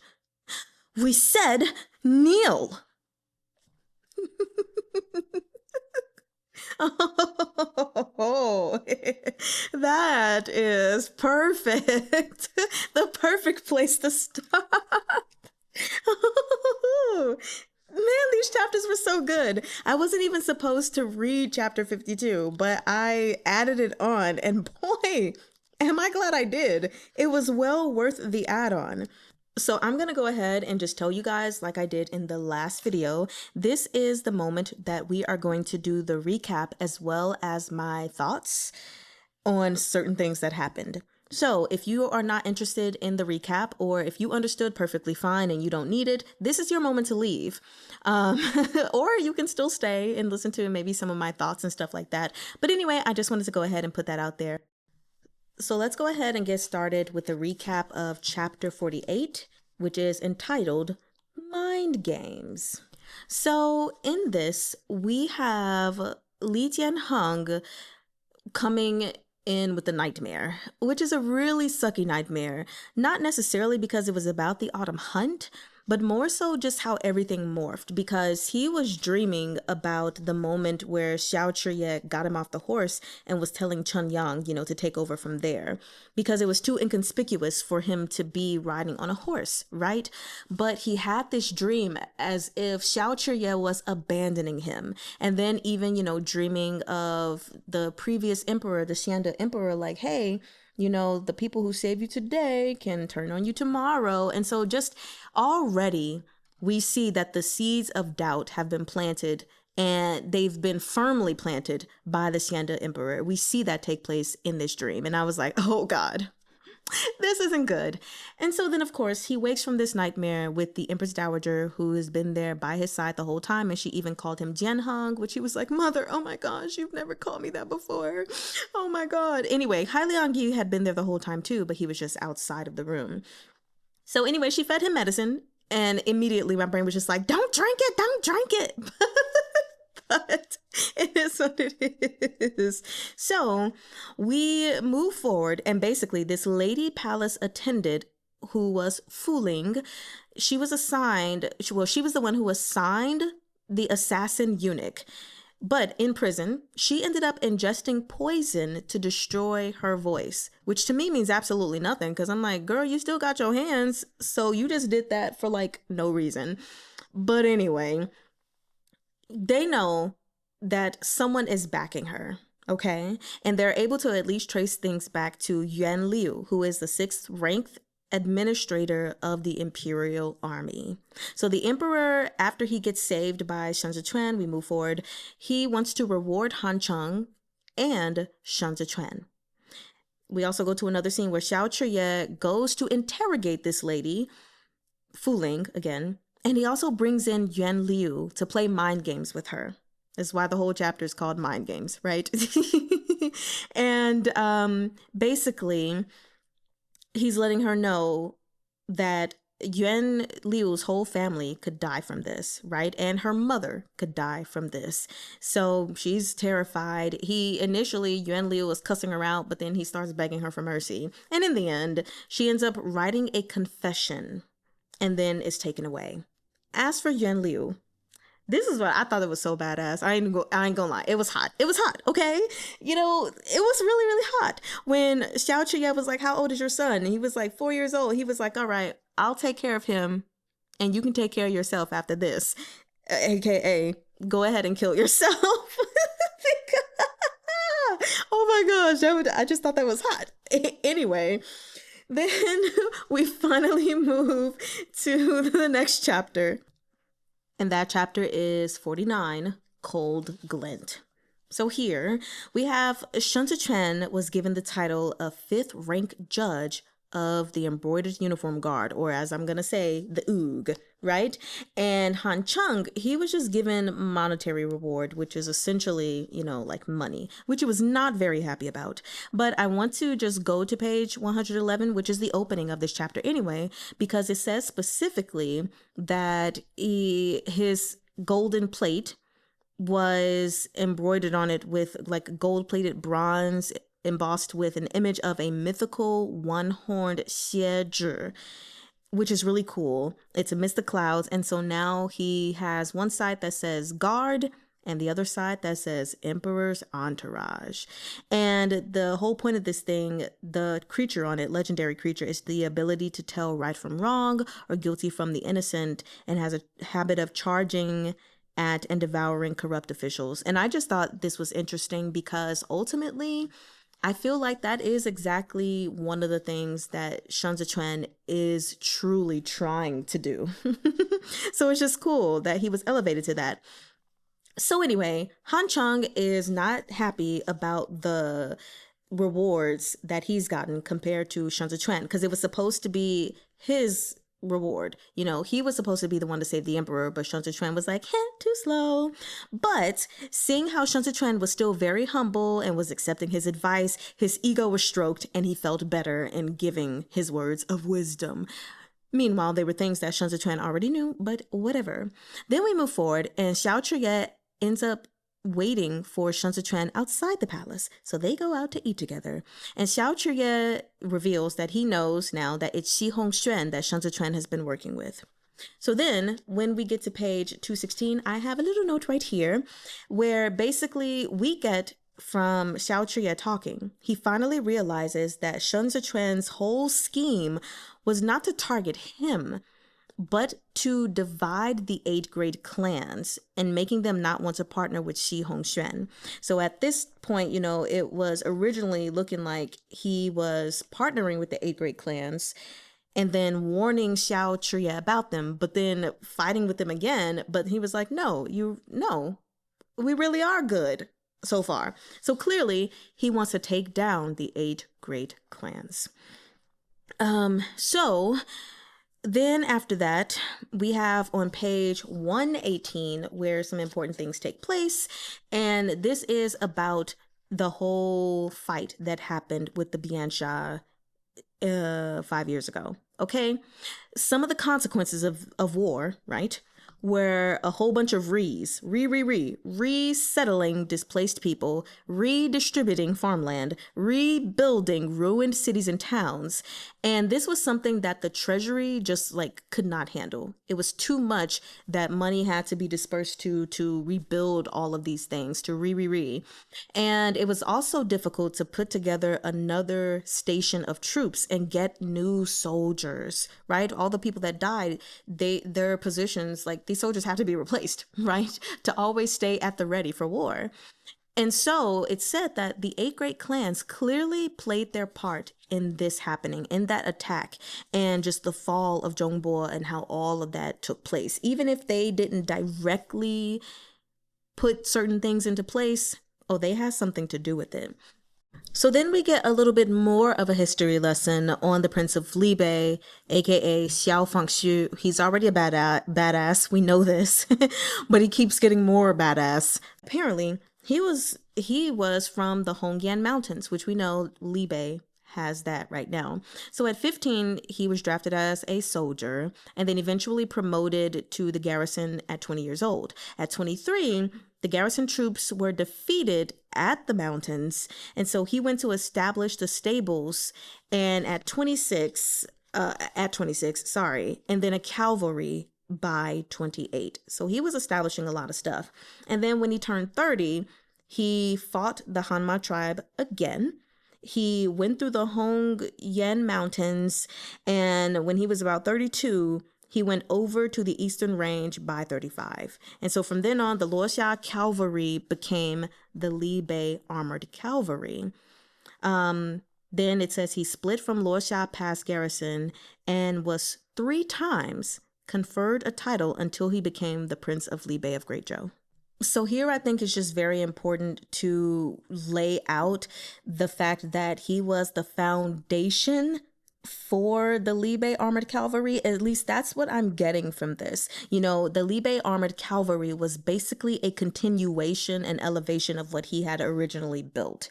So that is just something to keep in mind. And then again, all of this happened, his growth and everything, despite him having no imperial family connections. So then we move forward from this little knowledge about him, and we learn from Shen Zechuan that the war between the Xiao clan and the 8 great clans is not a war between the Xiao clan and the 8 great clans. This is a war between nobility and common people. And we get more into that as we keep going. So then, once we get to chapter 50, in the same boat, or as I like to say, bitsa, even though we definitely have some new phrases that I will be going over in Mandarin, we have where Chr-yeh thought that Hailiang Yi would change the Grand Secretariat after the Autumn Hunt fiasco and all of that stuff happened. But he noticed no matter how morally sound and anti-faction and cliques Hailiang Yi is, he still bowed to the nobles and gave Xue Xiuzhou a high position, right? So then it's mentioned that before the Xiao clan was ever established and came along as high as they have, the 8 great clans had been fighting internally. You know, a bunch of rich people, a bunch of noble people were fighting amongst themselves to have power. And so one moment it would be the Wei clan, and then it would be the Fei clan, and then it would be the Blair clan and the Blair clan. You know, it was just like a rise and fall between them. I'm so sorry if y'all heard those footsteps. Anyway, so they were just fighting amongst themselves. But then, with the Xiao clan rising, these common folk, right, that eventually turned into the 8 great clans, not necessarily just fighting amongst themselves, but really truly separating and finding out who they think is essentially useless and who they can do away with. And so I want to go back to page 121, where it says specifically, after the Xiao appeared, the clans began to separate the wheat from the chaff. For anyone who doesn't know what chaff is husks of corn separated by threshing, but it can also mean worthless things. So another way to read that, after the Xiao appeared, the 8 great clans began to separate the wheat, you know, the stuff you can eat that's nutritional for you, from the trash. And it was also mentioned that the Hua clan has only been temporarily defeated. And we even go on to see that amidst all that happened at the Autumn Hunt, nobody, not even Hailiang Yi, suggested holding the Empress Dowager accountable, because all these people are nobles, right? None of them are truly going to go against each other when there is somebody else then they can place blame on if they are of lower class. And then it's like, well, the Empress is the Empress. So who wants to say, hold her accountable? What's that? Accountable. Oh my God. Instead, they would rather try to chip away at the Xiao clan's power. And so with all of this, you know, Shen Zechuan is saying, like, this is the whole plan of one person who is counting everyone as a chess piece. And some people might not even know, like the Empress Dowager may not even know that she herself too is a chess piece. And Chr-yeh is just like, that seems a bit too difficult for one person to do. Like, who would be able to do that? Who would be able to know if certain things come to pass, how certain people are going to respond to get certain results? That just seems a little too meticulous, like something someone would not be able to figure out. So then we move forward and we get to page 123. And I think this is so important to talk about because we have the former crown prince. Remember, all the way in book 1, Grand Mentor Qi Huilian was upset because the crown prince was murdered. And he's like, what wrong had he committed? Blah, blah, blah. You know, he was an upright person.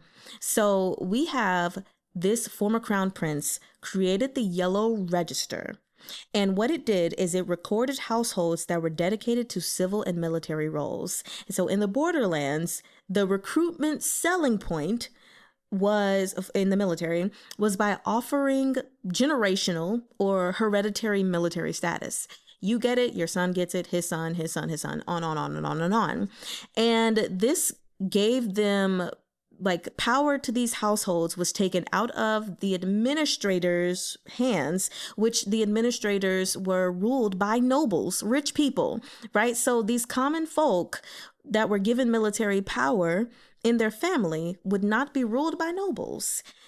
And they were instead, directly under the crown prince, right? So this is why Shun Wei was able to consolidate his military power and slide by on certain things that he did. And then we also, clearly we have that this man is for the people, for the common people. It just seems because he's gone, he wasn't able to necessarily establish all the things that he wanted to. But anyway, we have the Xiao clan, who has great military fields, which we've already talked about this before, and they can produce their own provisions. Unlike the Bianjuan commandery, who have to rely on Chudu's funds and provisions, due to them being in the desert land. They can't grow anything in their military fields because desert. The desert be desertin', right? So that's pretty unfortunate. But anyway, we also go forward that learning that the Eastern Palace with Grand Mentor Qi, who is now, Shun Zichuan's mentor, he once had many subordinates they had many subordinates in the Eastern Palace, and they were all of common birth, handpicked by the crown prince.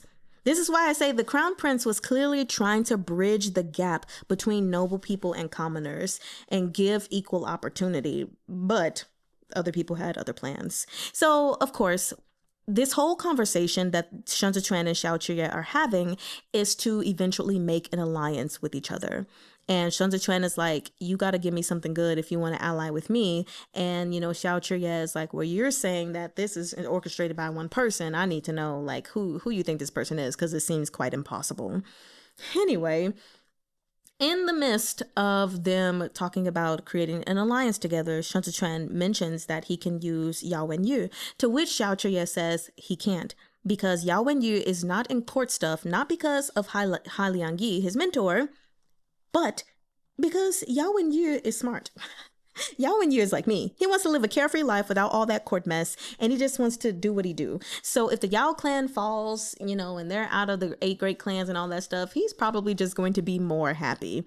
And then we eventually get to later on that page, which is 125, and I'm just going to say it again, where Xiao Chr-yeh, because he can't go a moment without flirting, right? He says, did you know there's only a 2-word difference between sharing a boat on the same river and sharing a pillow on the same bed? If you ask me, there's no harm in mixing up the words or even actions in the future.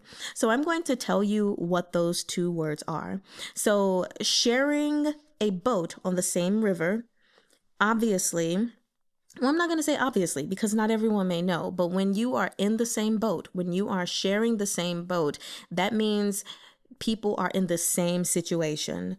So they are helping each other journey along to get through the situation. So really slowly, it's Tong Jiu Qing Ji. Tong Jiu Qing Ji. Tong Jiu Qing Ji. Okay. Then we have sharing a pillow on the same bed. That is Tong Chuang Gong Zhen. Tong Chuang Gong Zhen. So again, Tong is the same meaning for both of them. It means same.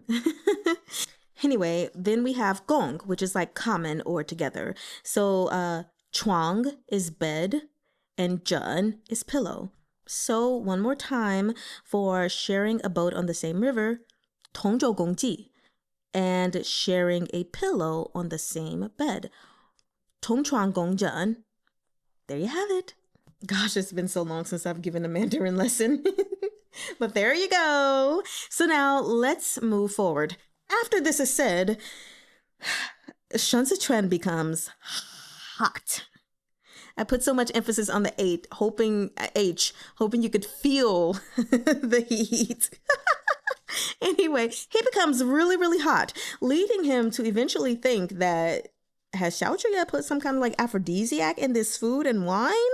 Turns out it's just medicinal wine that really heats up the body. That's literally it. And what does Xiao Chr-yeh do? He steals a kiss.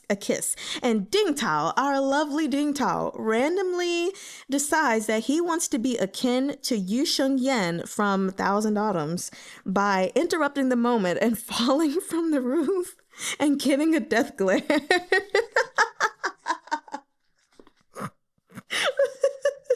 Xiao Chr-yeh wanted to kill that guy. A very Yan Wuxia moment. So now let's move to chapter 51. Marshal.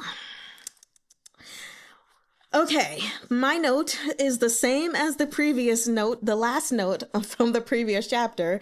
Xiao Chr-yeh gets his kisses. Poor Chen Yang, though, who has to witness the aftermath of this and seeing just how beautiful Shen Zechuan is once he's all flustered and hot and bothered by our beloved Xiao Chr-yeh. So then eventually they get back to business. Okay, let me change my demeanor. It's put out there that Shi Hongxuan, what his goal is to control the 8 great battalions. In order to do that, he's got to knock Xiao Chr-yeh down a peg, obviously. And so the best move right now, Shen Zechuan says, and Xiao Chr-yeh also says, is for Xiao Chr-yeh to let himself be implicated now to get his apologies later. Apologies from the emperor, that is, not from everybody else. And since Xiao Jiming is in town, of course, the punishment is going to be light. They're not going to be too harsh on him with his brother there. So, of course, we have Xiao Chr-yeh talking about the marriage between Hua Xiangyi and Qi Shiyu. You know what? This man's name is my least favorite name to say. Qi Shiyu. Yeah, anyway. Okay, let me continue on to more important things. Xiao Chr-yeh says that he is going to get the Ministry of Rights records of the Hua clan's marriage past, right? To see if there's even the slightest blood relation. Because what happened is there was a time when relatives were married, Qi Shiyu and someone else, and they ended up giving birth to a baby that was very sickly. So this made Qi Jiu, again, one of the 4 great generals. She's the woman general, okay? She became very diligent, and she was like, okay, even if it's distant relatives, she would forbid the marriage, which of course it's pointed out that she can't prevent this marriage. But what she can do is forbid them from producing an heir, which is good because it could potentially be a son who would vie for power over the army in the 5 commanderies. So Qi Jiu, we get a little bit of her history. She was favored by her father as the man did not have any sons, but he raised her as one. He taught her as one. And eventually later on, there was a battle. And she did have some younger brothers, but they were all worthless. They were shrimps. They were cowards. They were scared. And there was this battle going on, and her father got gravely ill. And she was the one who convinced the soldiers to fight. She even set out to the Bian Sha camps and lit them on fire. So there's this pattern here because Xiao Chr-yeh lit their provisions on fire before. But anyway, she lit their camps on fire and saved her father. And this is the thing that made her famous and even gave her her name. So, her father, after this, clearly, obviously, right, favored her even more and handed over his commander's seal. But because she's a woman, her achievements had to be met with suspicion because the achievements she achieved could not have been achieved by a woman, correct? Correct. And they were like, well, we can't confer her anything until these achievements are proven. Because she's a woman, and women are incapable of doing such a thing. But still, even after it was proved, they were like, well, we can't let her climb the Jade Dragon Terrace, which is the tradition of all military officers and generals when they receive accolades, right? No, we don't want that. She could just bow in Mingli Hall. And guess who it was that said, absolutely not. She will climb those Jade Dragon Terrace stairs, receive her accolades. It was the Empress Dowager. Because somewhere at heart, the Empress Dowager is a feminist. Even if some of her actions, in my opinion, are misguided, like marrying her girl off with, that whole thing, that whole spiel. But of course, she is for the women, so how could she not have done that? So let's move on. We are at chapter 52, Denouncement, which, when I saw that name, I was like, uh-oh. But it's all a part of the plan. We know this already. So anyway, we have... You know what? These chapters have been ending and opening with Zechuan being at the mercy of Xiao, because yes, Xiao very much likes Zechuan's blade, Avalanche, but he also likes filling up his body, and that is exactly what he's doing by bringing him into his arms and all of that. I'm just like, oh my god, poor Zechuan, but also not poor him, because like, can I? If you were upset about it, I will take your place, Shunny boy. Anyway, moving forward. We have it revealed that Zuo Tianqiu, which again is Xiao Chr-yeh's mentor, his Shifu, able to tell that Shun Zechuan was taking a medicine that would conceal his true physique, right? And at first I was like, what, does it keep him from bulking up? Which ultimately I guess it does. But anyway, it harms the body. And it was something that made him look sickly, and maybe a dose or two, was fine. But he was like, if he keeps using it, this is something that is going to cause permanent damage to his body. And so Xiao Chr-yeh is like, you should stop taking this medicine. And he was like, if I didn't take it, how was I going to fool Jile and blah, blah, blah. And he's like, well, Jile is dead. And then so Shun Zechuan was like, I've stopped taking the medicine. And that was pretty much all of that.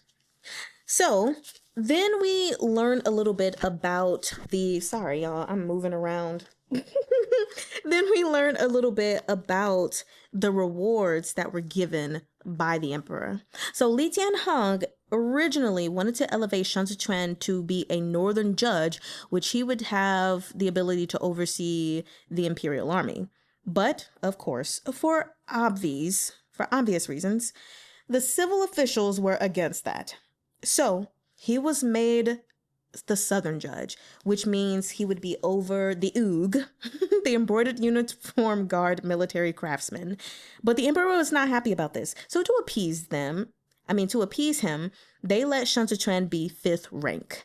And that would mean he was over 1,000 men. Not only that, he has a python robe now showing that he has Li Tianheng's personal favor. Not only that, the emperor gave him a phoenix-tailed belt. Talk about favor. Okay. Anyway, everybody, all the court officials, Li Tianheng, everyone, they're gathering for the meeting about this assassination attempt. And Fu Ling's confession, basically, she broke a plate in the palace. She broke a plate, and that extended her service time, because why not have servitude extended over a broken plate? And she tried to bribe Pan Zhuge multiple times to get her out, but she was cheated out of her money and lost all her savings. Boo-hoo. Now, revenge. That's pretty much the simplest way to put that, because it was actually very simple. So then we have Wei Huaxiang, another official, which it says he's concubine Wei's brother. Just reminding you guys, when the Autumn Hunt siege happened, concubine Wei was the one that the Empress Dowager was originally relying on to be pregnant with the emperor's child, so that they would have someone they could control from the cradle to the crib to the grown man. But this lady, if y'all remember, during that, some mystery people took her to a well and pushed her down the well. So no concubine Wei, no baby. Now that we've had that recap. Anyway, her brother, who has a position, because of course, why wouldn't she, says that Xiao Chr-yeh had an uncommon relationship with Yuan Liu. And we all know he means a sexual relationship. At least that's the way that Xiao Chr-yeh interpreted it. And he was like, how dare you? I could sleep with the beauty. Why would I sleep with the man that's old enough to be your daddy? So anyway, when the report was officially made about the lady's guilt, they left out the part about the Imperial Guard. So he's like, why are we leaving this out? The not Imperial Guard, the Imperial Army is deeply involved in this case. Let's go ahead and mention it. And then he's mentioning the promotion of Yuan Liu, how it was happening so many times and it's suspicious. And of course, Xiao Chr-yeh is countering with, there are plenty of veterans basically that I have elevated. I'm a nice person. You know, we bringing in new people. I can elevate people whenever I want to. So then this Wei guy goes on to say that, yeah, I'm sure all of those veterans pledged their loyalty to you, the Xiao clan, not His Majesty, which implicates his brother, Xiao Jiming. And Xiao Chr-yeh is, of course, upset about that. He's like, keep the Xiao clan out your mouth. Let's just deal with what's going on here. So it's said that Yuan Liu gifted some golden peaches, which I want to know. I should have Googled if these were real golden peaches, as in gold in the shape of peaches, or if these were like edible, because either way, I want them. I want golden peaches or golden peaches. Anyway, and then it says that also the properties that Yuan Liu had purchased were done under the instruction of Xiao Chr-yeh, and it's written instruction, and they have the written instruction there. And so they're questioning, where did this money come from and everything, and the papers clearly forged. Li Jianheng looks at them and he's pissed because he's like, this is your handwriting, Tzu-ANNE. What are you doing? And again, he thinks about that, how cold Xiao Chr-yeh was to him during the autumn hunt when he abandoned him. And he just gets this sick feeling in his stomach, right? And so he was like, yeah, we're removing your token of authority. Which I have to say, Li Jianheng, I get it. He doesn't want to seem like he vouched for the wrong person. But everything that happened at the autumn hunt, he just doesn't understand, in my personal opinion, because Xiao Chr-yeh was not abandoning him. Xiao Chr-yeh was saving him and was even bringing all of that stuff onto himself to keep him safe. But like, he was in tiger mode. That's the best way I can word it. Xiao Chr-yeh was in tiger mode. So that ruthlessness that he saw, it wasn't him being ruthless toward Li Jianheng. It was simply him putting, like, that switch was like, okay, we got to protect him. What's the best way possible to do it? Okay, get off this horse. Go away because you're too conspicuous right now. So I'm going to divert them away from your attention by having them fight me. That was what that truly was. And the fact that he doesn't know that he doesn't understand that, I won't say I'm upset because, you know, he has been living a life of frivolity, all this time. And now he's an emperor. So I get it. But I'm just like, oh, that sucks ass. That sucks so hard. So anyway, that is the recap for all of these chapters. I hope it was very helpful for you guys. And yeah, man, this book is so good. Let's see, we have the 27th, today is the 27th for me. 27, 28, 29, 30, 31. I believe there are 31 days in January. If I can finish this book on the 31st, that would be glorious. Will I actually be able to do? I would like to have this finished in January, even though you guys may not get all of the recordings in January, but it's so good. I am enjoying this series so freaking much. Like, I did not know that I would have such an amazing time reading QJJ. I've heard so many people talk about it, how it's top tier danmei, one of the best, if not for some people just the best danmei out there. And I had been having this anxiety of, oh my gosh, I hope that people are not hyping this up only for me to be disappointed. And of course, there are people who I've heard this from and we've had the same tastes in books, but that doesn't mean that every book someone likes we're all going to agree on, because we haven't. And so I was just like, please don't let this be one of those stories that I would be like, actually, I don't like that one. But I do. And I want so badly to just go ahead and put it as my top favorite danmei. Yes, Yan Wushi, I am apologizing in advance. It's not happening just yet. And the reason it's not happening only is because, like, okay, so Qianqiu is 5 volumes long. I feel like I need to make it through 5 volumes. Does that make sense? This is my weird Mari logic. I've got to make it through 5 volumes of Tang Jiu Qing before I can say that it is officially my favorite danmei.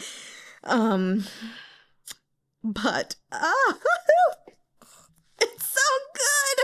I am so enthralled by this danmei series. Like, I just want to read and read and read. Like, I just did this recording all today, and after this I am going to read some more today because I am feeling good. Unlike yesterday was a horrible day physically for me, you guys. Anyway, that is all I have to say about this. Just another reminder for you all, which I will be making the event link soon so that you guys can click the notify me, but we are going live for the first time on Monday, February the 2nd, to discuss Thrice Married to a Salted Fish. We are reading the first 5 chapters. Also, if you want to join the Discord and you have not, just put it in the comments and I will give you an invite link and you can join, because we do have a discussion panel or a forum there, which we will be doing. You know, we can do text messages, but we can also do voice messages. Someone asked and they were like, can we do the voice messages or just keeping that to YouTube? And I was like, no, let's hear each other's voices, because sometimes it's easier to talk things out than to have to type things out. And honestly, sometimes it's easier to listen to things than to read things. So I'm very excited about us diving into Thrice Married to a Salted Fish together and just having this community where we can talk about a book that we're not reading out loud with me, but everyone's reading it in their own time, and then we get to come together and have fun. I feel like it's a different kind of experience than with you guys, like listening to me read to you and then hearing my thoughts at the end, or even when we do our recaps every few chapters or at the end of volumes and stuff like that. It's a different experience, you know, which ultimately, though, I mean, I can say the experience is basically like what we're doing with QJJ since we're breaking up and having like sessions in between, but I'm still reading to you all. So, all right. I feel like I've said enough now. I don't know if y'all can tell, but I'm just like really pumped. I'm really excited and I just want to keep going. So that's what I'm going to do. So I'm going to get off this now so I can start reading again. Well, I need men, and I will see you all next time. Bye-bye.